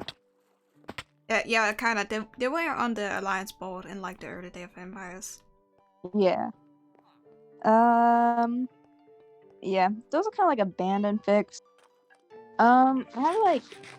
I'm currently trying to work on this one fic where I don't think this is spoiled. I think this is like well-known knowledge, but Ollie, he got killed by evil Sausage when he was trying to sing, right, in like the mountaintops. Yeah. And Shelby also killed him for her like sacrifice thing. Yeah, he's a emotional punching bag, therapy punching. And I thought I have this draft sitting on my school computer about like Ollie realizing, hey, people really don't like it when he sings, so he was just gonna stop singing entirely, and it would be about people reacting to the fact he won't sing anymore. And I think it's an interesting idea. I really don't know if it's gonna go anywhere though, but I don't know. That is a really cool idea. Yeah, it'd be like first. It's like a 5+1 thing, and like the first That's one is like, perfect. yeah. Maybe I will write it actually. Yeah, but it's so. I like that idea so Yeah. much. first one it was Jim and Twip like being like, whatever, I don't care, kind of brushing it off. They're not like mean, but they just like, it's just Ollie. Second one would be Jimmy. He's like upset, like, why won't you sing? You're a great singer. Why won't you sing? And the third one, I really like this one. I wrote a lot for it when I was drafting. It was Pix and Ollie. And Pix was like super understanding. He's like, you don't have to sing for me. You don't have to sing really ever. I just want you to do this for you and not what other people think of you. Oh. I'm kind of getting off tangent, but I know, The right? copper dad is back. Yeah. Yeah. I unironically started shipping Pix and Ollie a bit after I wrote that. Oh no, not the copper dad. Never mind. Sorry. But yeah. What was this? 1, 2, 3? The fourth one, it was evil Shelby being like, "Ha, yeah, your singing sucks." Good. Aw. Yeah. No. It had Ollie. some hurt. Then Wait a minute. Is that 5? Can you Maybe I count? didn't write. maybe you can do like 5 times this happened and then wait, Yeah, never what- mind. That's how the fix work. Yeah. 6 times. you can break you can Yeah. break the The last- rules and make it 6 times. Yeah, the last one, it's sausage, and he remembers what evil sausage did. This is like after the fact. Sausage one, or like, combined it, whatever. And sausage, he's kind of confused, but he's also like, okay, if it's your decision, or whatever. There's supposed to be one more person. I think there's supposed to be one more person, but I can't remember. But yeah, the +1 thing, it would just be like Ollie finally like doing stuff for himself and not just not for other people's like opinion or like support, I guess. Yeah. I know. I really like it, but school's kind of ending soon, so I've been busy. And I Yeah, think but that's it for then you get lots of free time after that. Dude, that's also why I'm upset. It's ending so soon, because like summer is when my free time starts. Yeah, that what happened last time too. Like Ugh. like I was at my peak drawing when season 2 started. I drew so Yeah. much. But I think that's it for me. I don't really have any. I have one unrelated Empire's fic I'm kind of starting, but other than that, that's it. You gotta write the Ollie one. I think I do. But yeah, we officially hit the 3-hour mark. yeah, Yep. we can keep going. Like as I'm long still as a we li- don't hit the 4-hour mark, we're good. Like we pushed the Lorecast 1 hour earlier because we were like, oh, this is gonna take a while. Yeah. Yeah, I mean, we're gonna move it 1 hour early permanently now, but Yeah, permanently. Yeah. 1 hour earlier. We want to move on, or Yeah, we'll move Yeah, on we to the next one. Budgie, what are your favorite things to write or characters? Gem, we know. Gemini. Also, Budgie, Yeah, I think- when are you going to write Evo in? I That's know like a he's god my or favorite something. YouTube. He's my favorite YouTuber. I've not run a single fic with him in it. man, are you even really Yeah. a fan? Just Etho's great. I don't know. Like in the Rimworld fic I was talking about, I was thinking like if anyone's gonna go through and try and find them, it would be Etho. Yeah. Because he's like the kind of he can be like the kind of mysterious assassin kind of guy who's not washed up and can definitely fight. I mean, he's wearing the wrong skin for that, but It's fine. I've never watched. as an avid Naruto fan, Yeah. I can tell. So I don't know why my voice is dying. I've not been talking that much today, so I don't know why my voice is dying. but I it's mean, fine. you talked like for 50 minutes straight about your fanfiction. You Yeah. with no pauses. I don't know. I mean, I've talked for more before in the past. Anyway, let's not talk about. Let's keep it moving. Yeah. So like, Gem is probably my favorite character. Right, I love Gem. Gem is great. What else? Angst is also good. Over half of my stories have angst. I mean, I have 10 fics. There's one fic I didn't talk about. Is like 300 words thing. I didn't really talk about that. Hang on. How many fics have angst? So that's got angst 1, 2, 3. That's got angst. So 4, 5, 6. Yeah, 6 fics. 6 of my fics have angst. So I love writing angst, and I love writing Gem, and those are my favorite things to write. Least favorite things to write? I don't know. Least favorite. Like I said, I don't think I'm very. Like I said, stuff that's usually more grounded, I prefer. So stuff that's kind of like less grounded, I'm not very happy with. If it's like really short, like the crack fic, for example, something like 1.4k words, really short. I wrote that in like 2 hours, I think. 2 or 3 hours. that stuff I don't really mind, but like if it's longer, it needs to be more grounded and serious for me, for it to work, I think. So like, when a God Wants a Child, my other comedy fic, that's 2 point something words, but I wrote that over like three or 4 days, and I don't know. I think that's kind of my like less grounded stuff's what I try to avoid generally. In terms of I don't think there's any characters I try to avoid. Mostly characters I don't watch as much. I don't really write. I mean, you did well with the dog one. Yeah, I mean, I watched some doc, so I had some idea. Like, yeah, like for example, Joey. I don't think I've ever had an idea for a Joey fic, or even Joey as a character in any of my fics. I don't really resonate with him that much. I think it's nostalgia for me. Yeah, that's completely fair. Growing up. That's completely fair. We should get you and Jay to talk. Jay, I don't know if you know Jay, but Jay is like a player on the server, and she's like the hugest Joey fan. Yeah. Really? Yeah. They also have like the Joey tone down to the T. Yeah. Me? Like when everyone when they first hear him in VC, they say you sound just like Joey. But honestly, he sounds more like Bretman Rock. Like he just it's just the tone, not like the voice. He sounds like.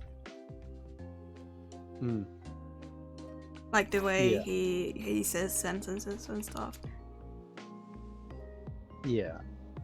I think that's probably about all I want to say on that. Yeah. Next one. Sumi. Oh yeah. Zoom. Zoom. I'm trying to find where I wrote this. My writing's kind of all over the place. Oh, so the question was, what do I like writing about? Yeah. Yes. Also, what you don't like. I don't know if it's obvious, but Ollie and Sausage, the dynamic, you know. Like, you couldn't really guess it, but yeah, it comes as like a total surprise. I know. Never would have expected you to say that. But I really, the dynamic really got to me when I first started watching, and it has stuck, and I'm like obsessed with them. So they're like, I find it easy to write them too, just because I like the dynamic, I guess. But, I mean, it's very easy to be Sausage Ollie fans. They're together like all the time, except we can't really see it from like Ollie's point of view, except on streams. But yeah, that's my streamer. You just have to live with it. I do, but one part he always streams them at school, so I never make it to any of his streams. Aww. So that also. But anyway, I also like Bud said, I also like Angst a lot. Like, I've been an Angst kid since like I could first watch animatics on YouTube. So it's really nice to think about that idea. Yeah, so like fandoms that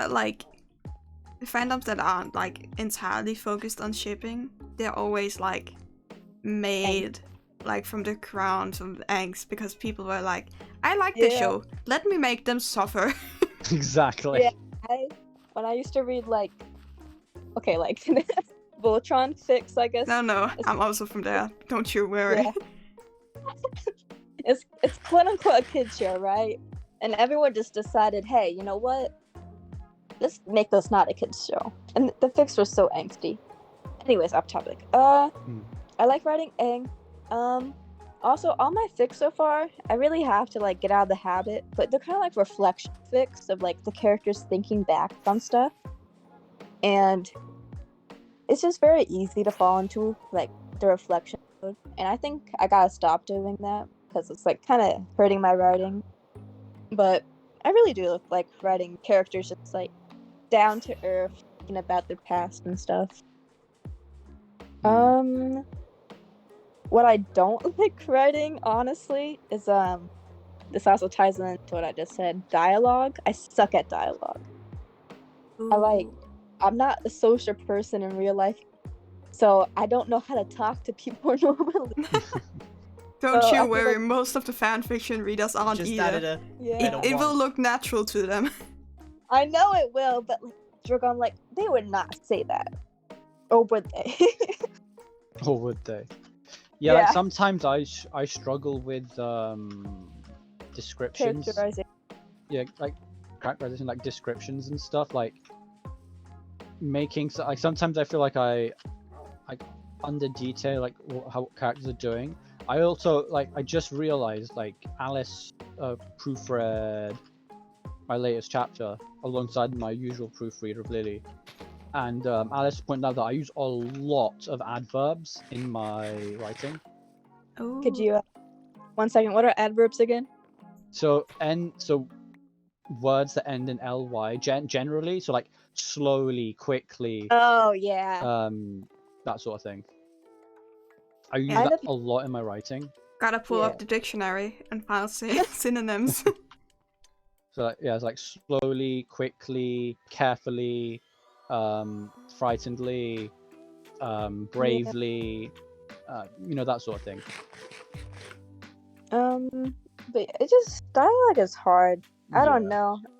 And especially, like, so I've been struggling with writing the part 2 of, quote unquote, my most recent fic. It's mainly because it's a lot of dialogue. I know how the characters interact together, but I can't, I can't make it, like, look right on my paper. So, there's that. And another thing I kind of don't like writing is,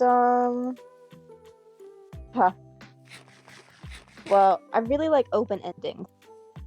So I can never really like put down a concrete answer, which is a problem. Because like Yeah. all my, they're not like cliffhangers. It's just like open happy ending. Like Jim, oh she's gonna stop overthinking, and oh Sausage, he remembers Ollie. Maybe they'll reunite. Yeah. But I feel like it just takes a little bit to get to the concrete ending. And I can do it. I know I can. It's just, it's easier to just say, yeah, and they might have lived happier ever after, or whatever you think. Yeah. Fanfictions writers, what would they choose? Happy, like, open ending or Angst. angst? Oh, angst. Okay. I think that's it, unless there was another question in there. I think it was just stuff you do and do not like writing. Yeah, it's just Yeah. that. Alright. Yeah. So next question, Budgie, how do you write? Like, what's your preparation? Yeah, Do you listen so- to music or something? So, yeah, when I write in complete and utter silence. I cannot concentrate properly if there's noise going Not on. even Music, like, no, not even no, like lo-fi or anything. nothing. Total silence. Oh my god. Music it distracts me. A few times I tried to like write with like live streams in the background. Not a chance that's happening. Oh yeah, I can't do that. I need to focus, so I am in total silence when I write. Man. That's the way otherwise I just can't focus. I won't write anything. As for like planning stuff, for my one shots, I don't plan. They're entirely winged. No planning on my one shots. For my longer fics, I guess so to say those close ones heart, I did do some planning, but that was the first fic I tried to properly plan, and I ended up massively over planning it. To the point where I was practically giving a bullet point for like every 1 or 2 paragraphs in the fic. And the moment real writing deviated from the plan, I basically threw the plan out the window because it was too rigid and strict and detailed. I mean, you still have like rigid plans. I still Like have, you plan like 10 chapters ahead. more than that, but yeah. So now what I do for planning is I just write like a couple like kind of 10 to 20 bullet points, for, like the kind of like the flow of the chapter. I say 10 to 20, maybe more like 20 to 30 bullet points of the flow of the chapter from beginning to end, and I basically plan each chapter like that individually. I was slowly falling into the habit of making my plans more and more and more detailed, And the problem is that did take longer and longer and longer to make. Like, I was getting to a point where planning one chapter would be like 600-700 words. So I mean, I've reined that. it's at least like, not as big as the planning for the Lorecast. Yeah. Yeah, but you gotta keep in mind, I'm doing this for every single chapter. I'm currently up to chapter 25. I've planned up to chapter like 44 or something. There's gonna be like 60 or whatever. It's a lot of writing. Like, if you were to combine all my plans, that'd probably be like 15 to 20,000 words on its own. Just the plans. Pretty much like 20,000. Anyway. Yeah, so I kind of plan that out, like kind of. So like when I'm planning it, I say the characters in this chapter with the character's perspective of following in bold, just so I know. Because sometimes I might write a plan and then not look at it until I get to that chapter, like 2-3 months later. And then like I said, I outline the chapter, bullet point what's going to happen, and then I write down how long that chapter's been since the start of the story.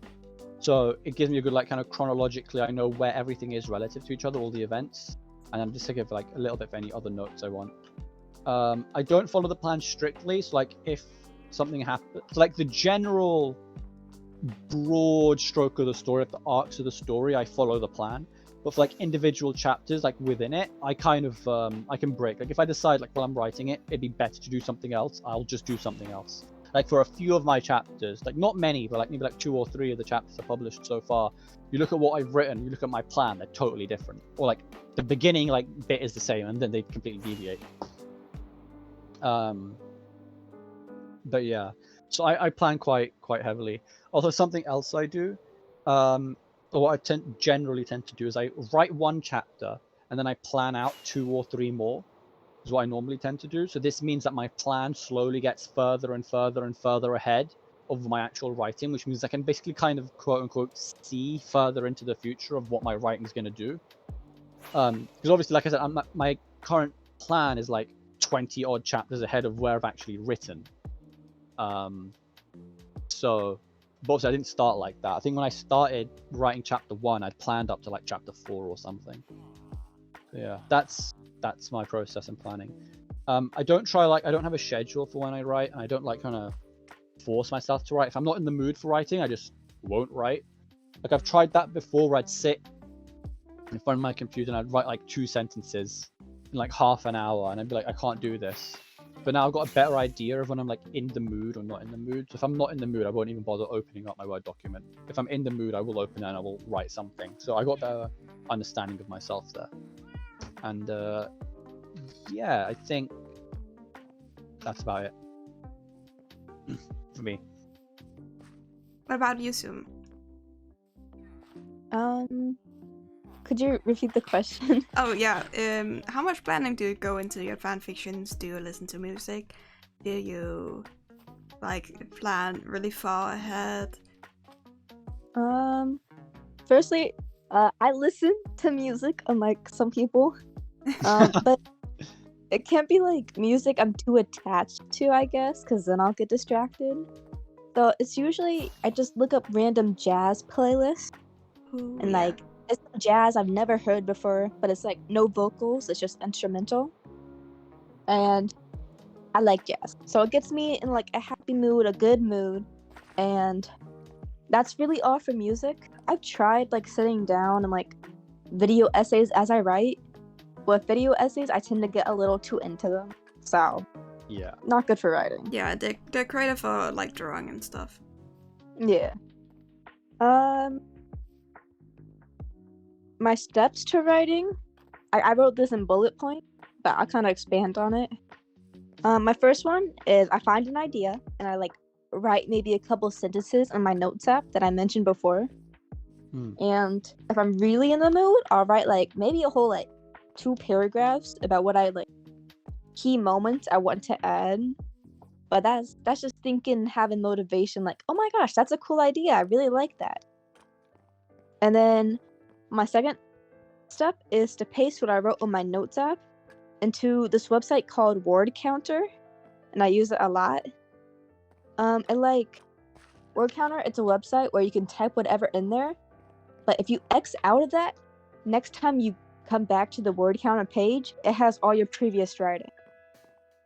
So I just use it as like another place to write instead of like AO3 drafts, as I tend to not use it well.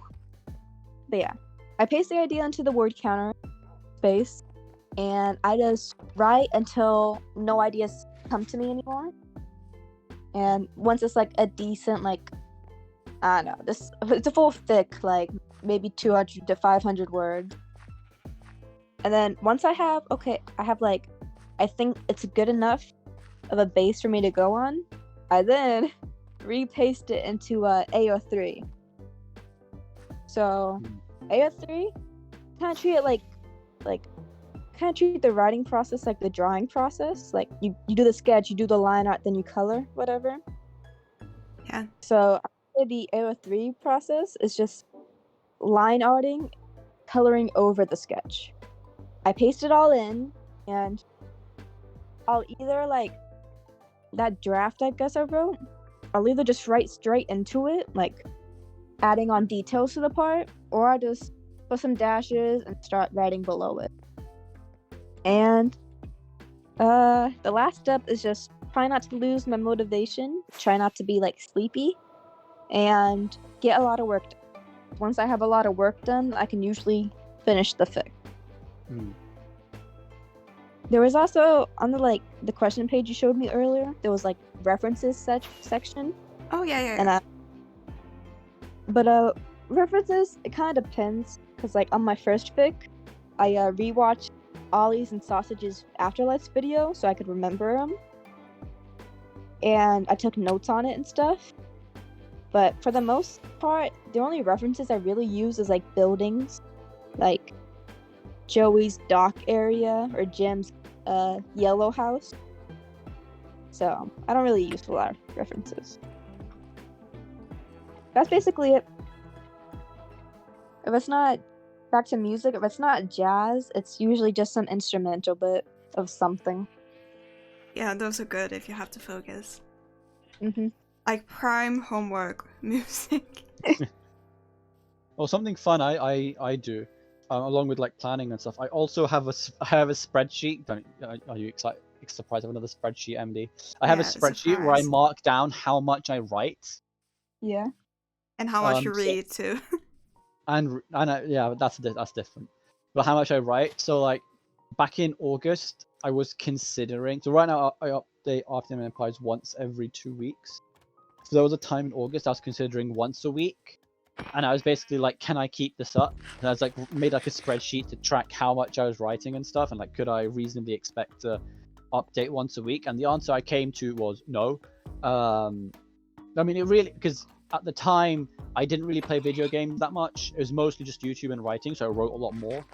And also, but even then, it was like I was like, maybe I could sustain this for like a month, but then I'd get burned out. So but I kept the spreadsheet anyway. So I've basically been updating how much I write, so I can keep track of things, and yeah. and the server also broke that. Yeah. Yeah, it did. There was a time for like 6 weeks, not 6 weeks, maybe like 4 weeks. I wrote not a single damn word in any of my fics. Luckily, I had a massive backlog built up for Art and Empires, so I could just kind of coast on that for a couple of weeks, which I did, which was nice. Anyway, yeah, that's just wanted to bring that up. Is there anything else? There's some artist burnout, if you want to talk about that. Yeah. Like, how do you deal with artist burnout? Is it something you experience? Yeah. So this would also go for drawing as well, Sumi. Okay. I guess do you want to go first?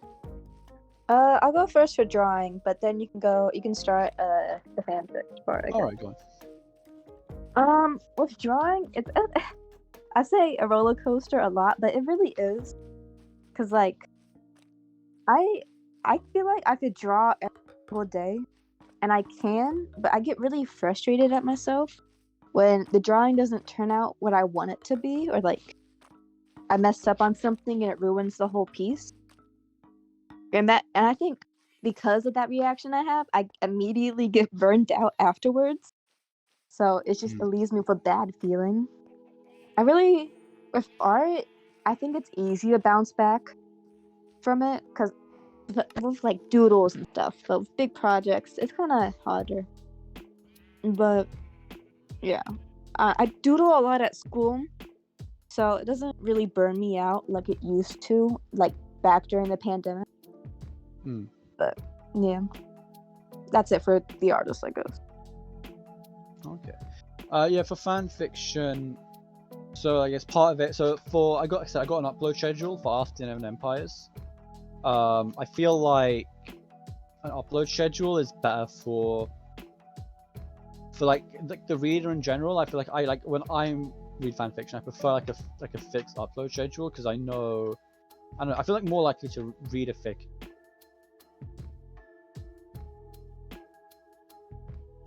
Because I felt like it was something I could like relatively easily maintain, and I can. Which means that like I'm not like super stressed out to do a ton of writing all the time. Like I can afford to take a couple days off and not worry about it too much. Although I've done something recently, for planning I've rearranged some of the chapters. So what was once chapter 26 is now going to become chapter 28. And the problem is that I kind of wrote most of it, which means that my backlog is now kind of gone, and I started writing the actual chapter 26 now, but I've got less time to write it. Anyway, I'll be fine probably. But yeah, like keeping a relatively like a schedule that's not difficult to hit at all. Like I can hit it generally without much stress. Means that I can also build up a reserve, so that if I want to stop writing for like a week or two, I can. Because I've got that reserve built up because my upload schedule is slow enough that I can basically get ahead of it.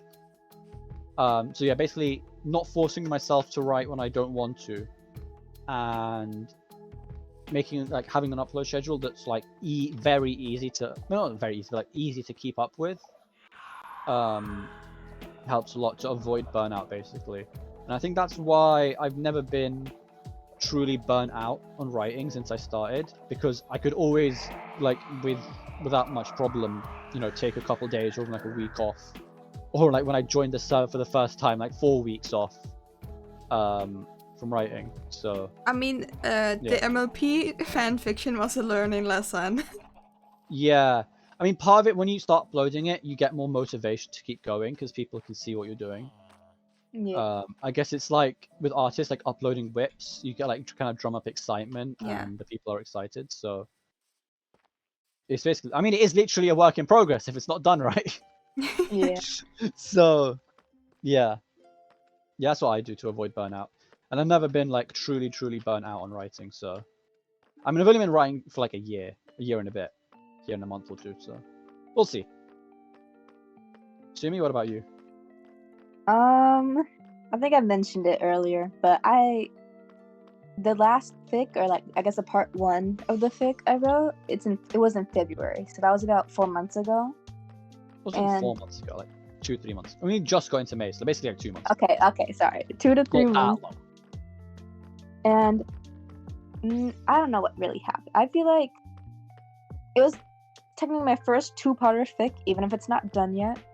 And I think maybe I got a little too bit like ambitious, because I was really excited about it. Like in the council, with Sawa and a lot of other people, we have like a Discord chat, and I kept like sharing like works in progress and like snippets and stuff. So I was really excited to post part 1, but I did have like a second where I was like, maybe I should write most of part 2, just that way it can be done and I can be ready.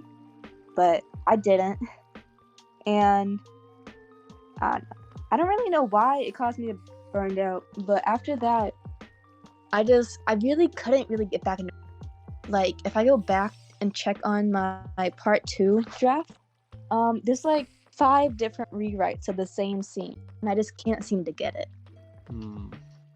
And I don't know, I think it also has a part to do with my personal life, because at the time I played soccer and the soccer season had just started, and I got a lot of emotions about sport, and it was a whole thing. But one note I wrote down is I have a lot of ideas. Like my fic ideas list, very long. Like I could have mentioned a lot more, but I didn't. And I really want to write them. I really do. But it's just sometimes I'm just not feeling up to it because of one reason or the other. Yeah. But recently, soccer just ended, and I think I've been slowly trying to get back into writing. I said earlier I have this like non-Empires fic I'm working on, and I think it's really helping me get back into like the writing part of my brain. I don't know. Yeah. Burnout, I don't really know how to deal with it yet. Not for fan fiction. I think I need to like prepare myself more. Because you say you write like earlier you said you write too like rigid of like drafts. But I feel like I need to be more rigid with my script. Yeah, Or I mean, it draft. depends on people. Like, Yeah. obviously, I'm quite rigid and like I like bullet point steps, but at the same time, I'm not afraid to deviate. Like, it's almost like I have the idea of what I want to write, but then once I start writing it, I kind of wing it with the knowledge that that's what I planned, and Yeah. it's good because if I get stuck, I can basically use my bullet points as like a reference on like what I could do next. But if I deviate from it, I can just like, you know what, I can just wing this chapter, it's fine. As long as like the kind of end of the chapter, I kind of get what I want from it to make sure the story moves forward the way it should. Then I feel like it's alright, basically. Yeah. Like the story, basically, the end of the chapter needs to accomplish a goal, and Yeah. as long as that chapter accomplishes that goal, that's what matters. If I need to use my planning as like references or like kind of like pointers like how to continue, then I can do that. If I start writing and then deviate from my plan, I can just wing it. As long as the chapter accomplishes what it was set out, what its purpose is, then that's the main thing. I always have an end goal in mind for all the fics, usually, because I like, even if I don't like concrete things, I like knowing where I'm trying to get to. Yeah. But my process it's kind of a little bit like the opposite of yours. My drafts, they go along the line like Ollie and Sausage. They meet in this blank space and they talk yada yada yada. Boom, emotional. Boom, crying. Boom, they have to say goodbye. Like it's stuff like that. It's Yeah. like not as serious, and I think it kind of harms me, especially with the dialogue, because if I didn't write down notes for it, so I have to improvise.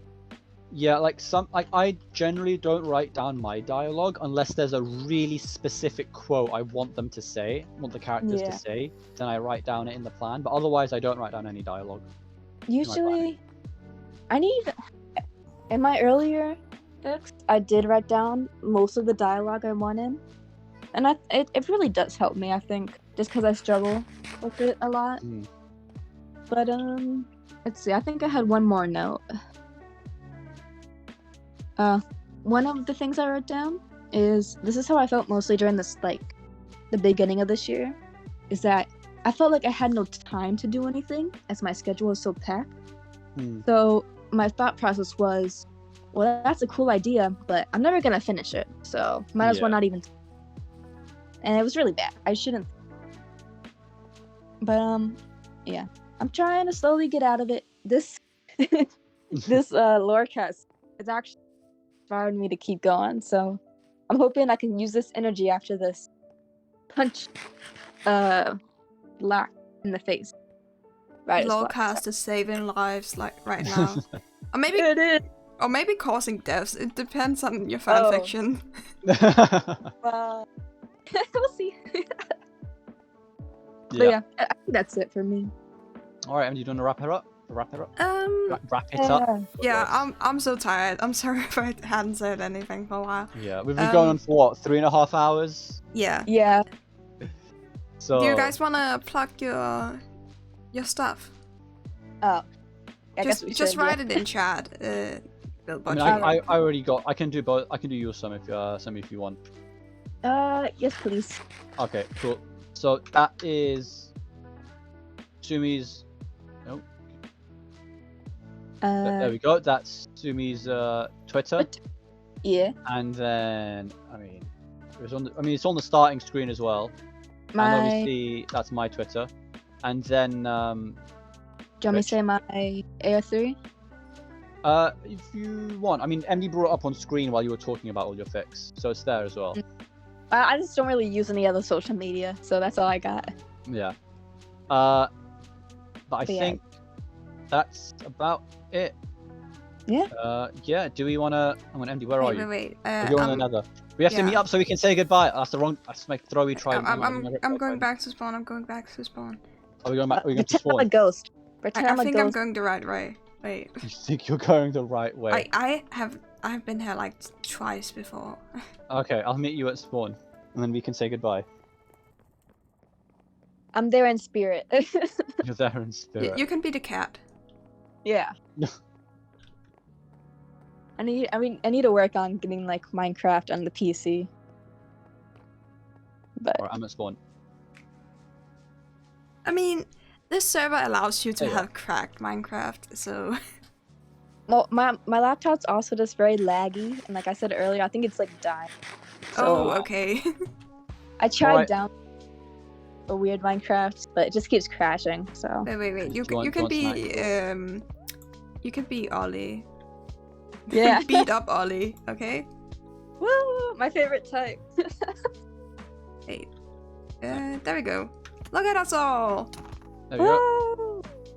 Alright, everybody. Thank you for showing up. And thank thank you you to for the everyone. raid, Cherry. Thank you for the raid, yeah. Cherry. I mean, it's a bit Um, late to thank, but yeah. thank you for those who say. After this is done, MD, you should probably thank them on Twitter. Alright. Afterwards. Thank you. Yes. Thank you for people watching live. Thank you people who came in the raid. People Oh in the my Discord God. listening in. I just looked at my followers. People watching the VOD. Basically me. I mean, I say just me. There's like 10 views on each VOD, so people clearly there Yeah. are people listening in. Hi VOD watchers. Hello, Bob. you're special. In the good way.